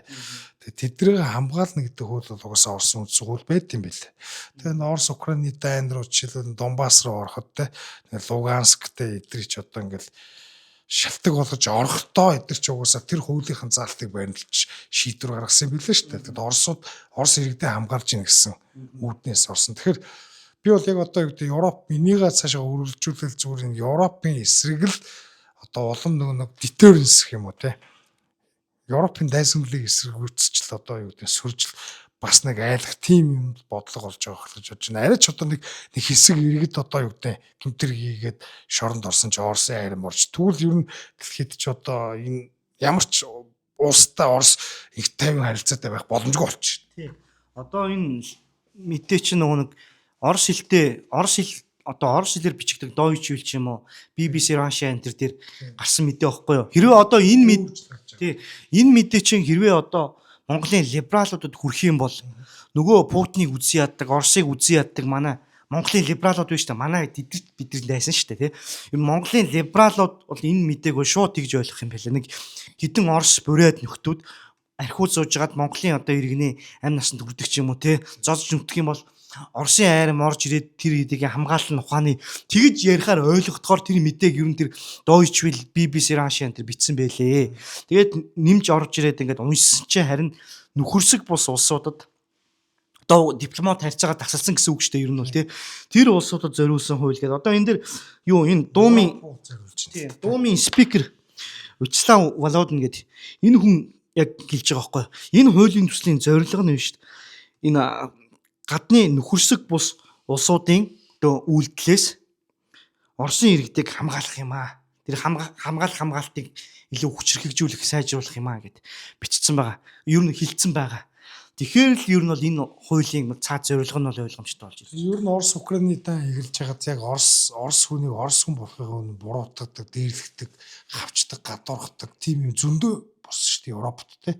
Ямар сандал одоо зүгээр урлагийн тоглолт их гэвжсэн хүний одоо Оросын удирдаач хүртэл юунаас нь тоглолтыг хийхгүй болгоод хөөжсэн тийм юм байт юм билээ. За тэгээд Орос тамирчдыг Оросын оюутнуудыг сургууль соёлоос нь хөөсөн хавцсан. Ер нь Орос Украины дайны үед биш үү? Дайнаас өмнө Оросд ч гэсэн Путиний дэглэмийг эсэргүүцэл их байсан. За энэ Путин л те манай Оросыг нь өрнөдтэй зөрчилдүүлээд байгаа. Өрнөд бол энэ Путиний дарангууд дургу гэж ойлгодог байсан бол яг тэр европчуудын Оросууд руу чиглэсэн одоо нөгөө нэг хавчлаг дарамт биш үү те. Тэр чинь Орос Украины дайнаас бишгүй эн чинь Путин руу биш Орос гэдэг Орос үндэстэн болохын хувьд бид бүгд рүү чиглэсэн байх гэдэг ойлголт одоо Оросуудын талаар хатуу суусан. Тийм. За гэхдээ дараа нь нэг мэдээ болж явах бах. Ер нь бол энэ телеграмыг ер нь сошиал медиаг энэ Путин нэлээд одоо барьж хорж байгаа шүү дээ. Тэгээ Орос дотроо хэрэглээг энэ нь бол бас юу яаж байгаа юм бэ? Оросын иргэдийн дургуйчлыг хүргээд тэгээ ер нь бол эсэргүүцлийг улам өдөөж байгаа юм байна. Энэ дээрээ бас Путин арай нэг зөөлрүүлэх ухааны юм Путин тэр бодлого явуулна ухааны юм ер нь ярьж ах шиг тиймэрхүү гэж ойлгосон. Гэтэ яг энэ яг бодлого болоод хэрэгжээд мэдээ энэ тэрээр гараад эхлэхээр л яриа. Тэгвэл Оросд бол эдийн засгийн сайнгүй байгаа. Тэгээ иргэдийнхаа тэр бодол модлыг хянах гад тийм биз дээ, тий. Хаамаагүй дайны нөхцөл байдал шүү дээ. Дайны нөхцөл байдал гэдэг нь наач ганцхан Оросд биш шүү дээ. Одоо ч бол Оросын ч гэдэг юм уу, Оростой холбоотой ч гэдэг юм уу, Беларусь ч гэдэг юм уу, тий энэ улсуудын барууны сошиал медиа компаниуд бүгдийг л цензурдаж байгаа ч гэдэг. Бүгдийг Оросуудыг бас тагин чагнажил байгаа шүү дээ. Тэгээ Оросууд ч гэсэн өрнөдийн нөлөөллийг тэгэхээр ер нь дайн гэдэгт яг либертар дургуй байт юм.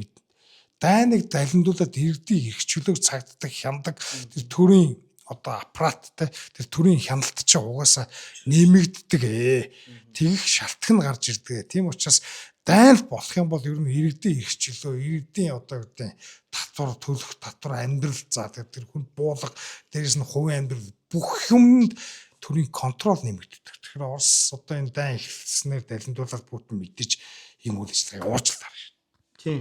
Ямар ч байсан гэхдээ одоо ингэж хүмүүсийн уур хилэнг бадрааж ясны оронд ядаж тэр телеграм энтрийг нээгээд өгчөөсөө л гэж бодох юм.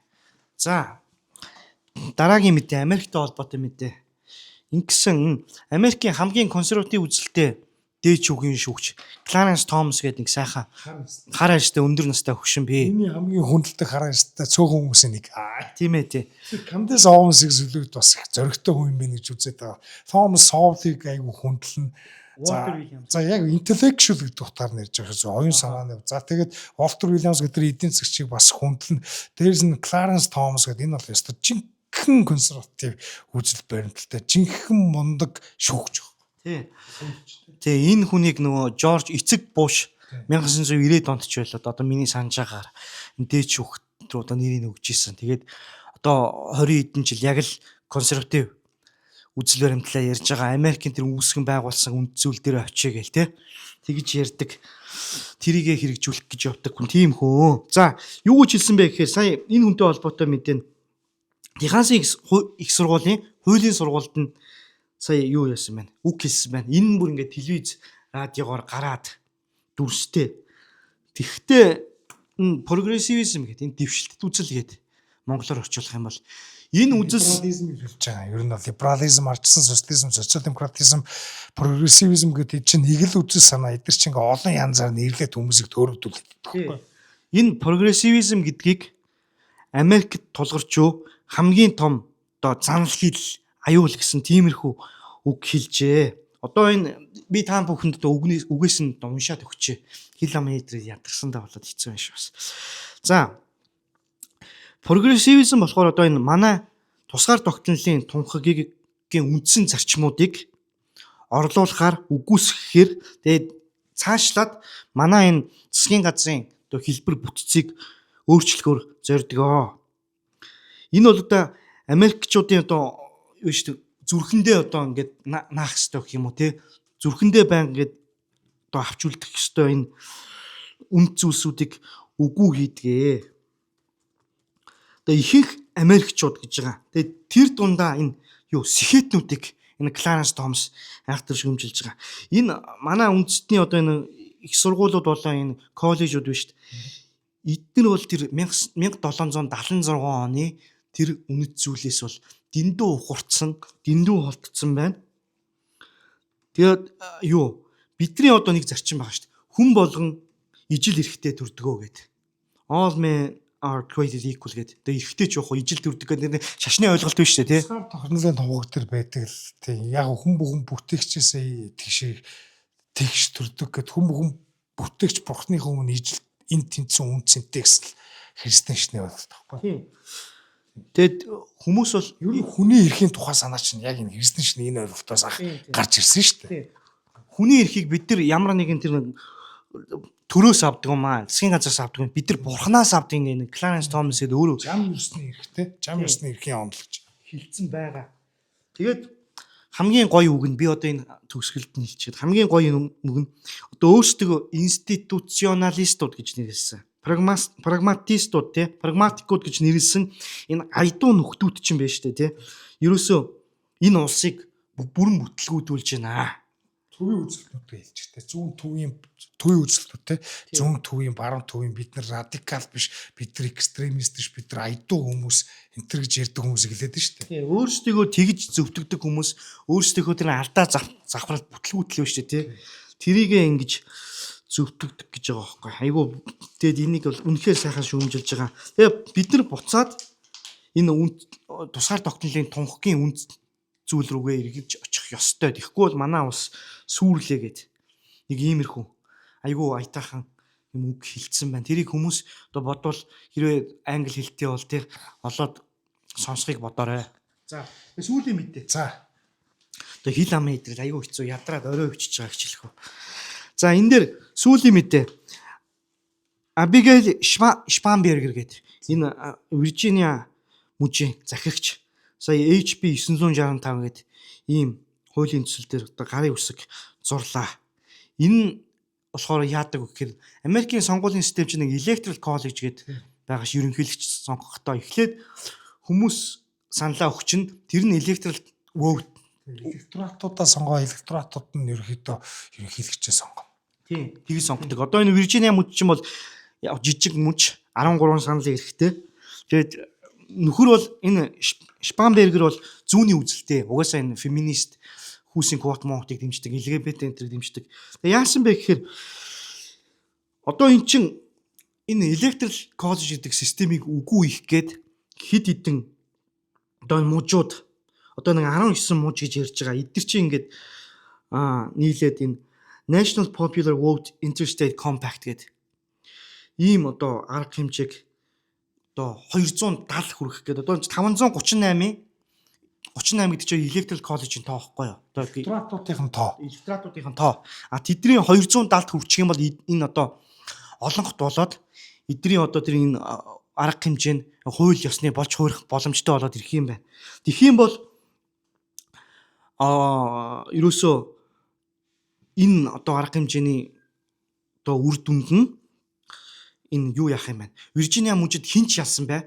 Зөв бусад нөгөө 49 мужийн одоо бусад 50 мужийн гэх юм бол нийтдээ 50 мужийн хамгийн олон санал авсан хүн ерөнхийлөгч болоход нь одоо энэ 13 Electoral College-ийн санал тусалж өгч штэ демократуудад.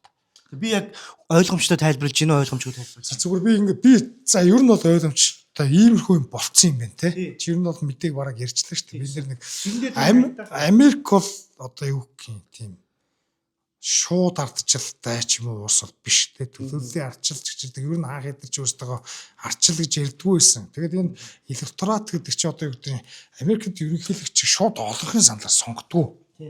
Америк олон муж устай тийм үстэй. Тэр муж ус олон өөрийн хүн амын тоо газар нутгийн хэмжээр өөр хоорондоо ялгаатай байдаг.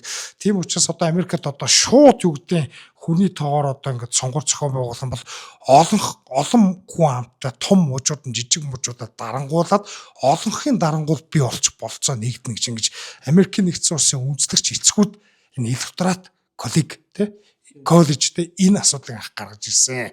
Тэгээ одоо юу гэх юм том мэдээж Калифорни гэх мэтийн мужууд бол илүү олон электораттай байдаг. Жижиг нь одоо Орегон эдгээр арай цөөхөн электораттай байдаг. Маягаар ерөнхийдөө энэ муж хоорондын одоо юу гэдэг эрх мэдэлтэй сонгуульд нөлөөллүүдийг ингэж тэнцвэржүүлж өгсөн байхгүй. Тэнцвэржүүлээд нэг хэсэг одоо юу гэдэг олонх бүх зүйлийг шийдвэх ш. Энэ 50 муж уустай 50 муж чинь бүгд өөр хоорондоо тэнцвэртэй байдлаар Америкийн нэгдсэн улсын холбооны засгийн газрыг байгуулах ёстой. Том мужуудад давмгаарч болохгүй гэсэн л санаа гаргаж ирсэн. Одоо энэ яг энэ систем өөрөө юу гэх юм одоо Америкт яг демократууд бол яг тооны хувьд бол олонх болсон байхгүй юу? Тоол олонх болсон. Тэгээ репабликануудыг одоо сонгуульд ялах болцоог олгодог юу гэнтэй энэ систем ч өөрөө Electoral College-ийн систем. Тэгэд энэ системийг үгүй хий гэдгийг бол 20 жилийн өмнөөс л ярьдаг болцсон. Хамгийн сүүлд одоо энэ Насварс нэг Гинзбург гэдэг Америкийн нэгдсэн улсын дээд шүүхийн нэг жууд нэг эмэгтэй шүүгч байсан шүү дээ. Рут Гинзбург гэдэг тэр жишээлбэл Electoral College-ийг үгүй хийх нь асуудлыг ерөөдөө хамгийн шийдвэрлэх гоё аргачлал энэ төр гэдэг. Гэтэ яг энийг ингээд демократууд зүтгүүлдэг. Яг энийг ингээд харах юм бол Америк ерөөсөө шууд нэг намын тогтолцоотой орсолж явна. Энийг үгүй гэх юм бол гэдэг юм эрсдэл нь бол илт тодорхой юм блэ. Тэгээ мэдээж энийг бол одоо шууд холбооны төвшөнд бол үгүй их болцоо байхгүй бах. Гэтэ энэ говернерууд одоо жишээлбэл энэ баяр ингээд дотроос нь сүйтгэд энэ тогтолцоог ер нь сулруулах арга хэрэгслүүдийг хэрэгжүүлээд эхэлсэн байна. Тэгэхээр ер нь бол демократ намууд бол цаашдаа репабликан намаач ер нь үгүй их Америкийн нэг намын тогтолцоотой болгоод тэгэл байнгын юм олонхын нэг юм ямар нэгэн эрх мэдлийн хуваарлалттай засгийн газрын эрх мэдлийг одоо хязгаарлахгүй зүгээр ерөөсөө цэвэр mob democracy гэж ярьдаг штэ.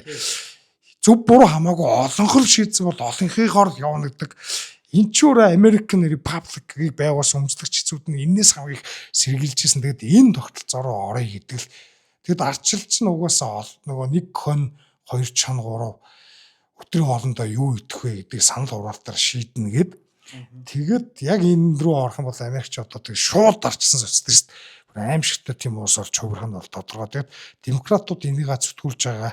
Тэгэл энийг хэрэгжүүлэл ингээл яваад байгааг л нэг илэрл сая олж өнгөрсөн ба шүү. Одоо энэ 20 орчим одоо мууж байна шүү тий. Мужийн захирагчид 220 идгсэн тоонд хүрчээд байгаа. 270 хүрэх юм бол юу олон холчин. Тэгээд хүрлээч гэсэн гэтээ бас асуудалтай юм шиг. Дээч үг Америкийн дээч үг дэрийн асуудал очих юм байна. Тэгэхгүй бол одоо эдгээр дураараа шийдээл бусдын саналыг тийм бицтэй тэр олон санал авсан хүнд өгчих юм бол одоо хэрвээ энэ шийдвэр нь одоо энэ Шпанбергерийн одоо энэ болон бусад демократуудын энэ шийдвэр нь 2016 онд хэрэгжсэн бол Хиллари Клинтон ерөнхийлөгч одоо Дональд Трамп унах байсан байхгүй юу жишээлбэл те.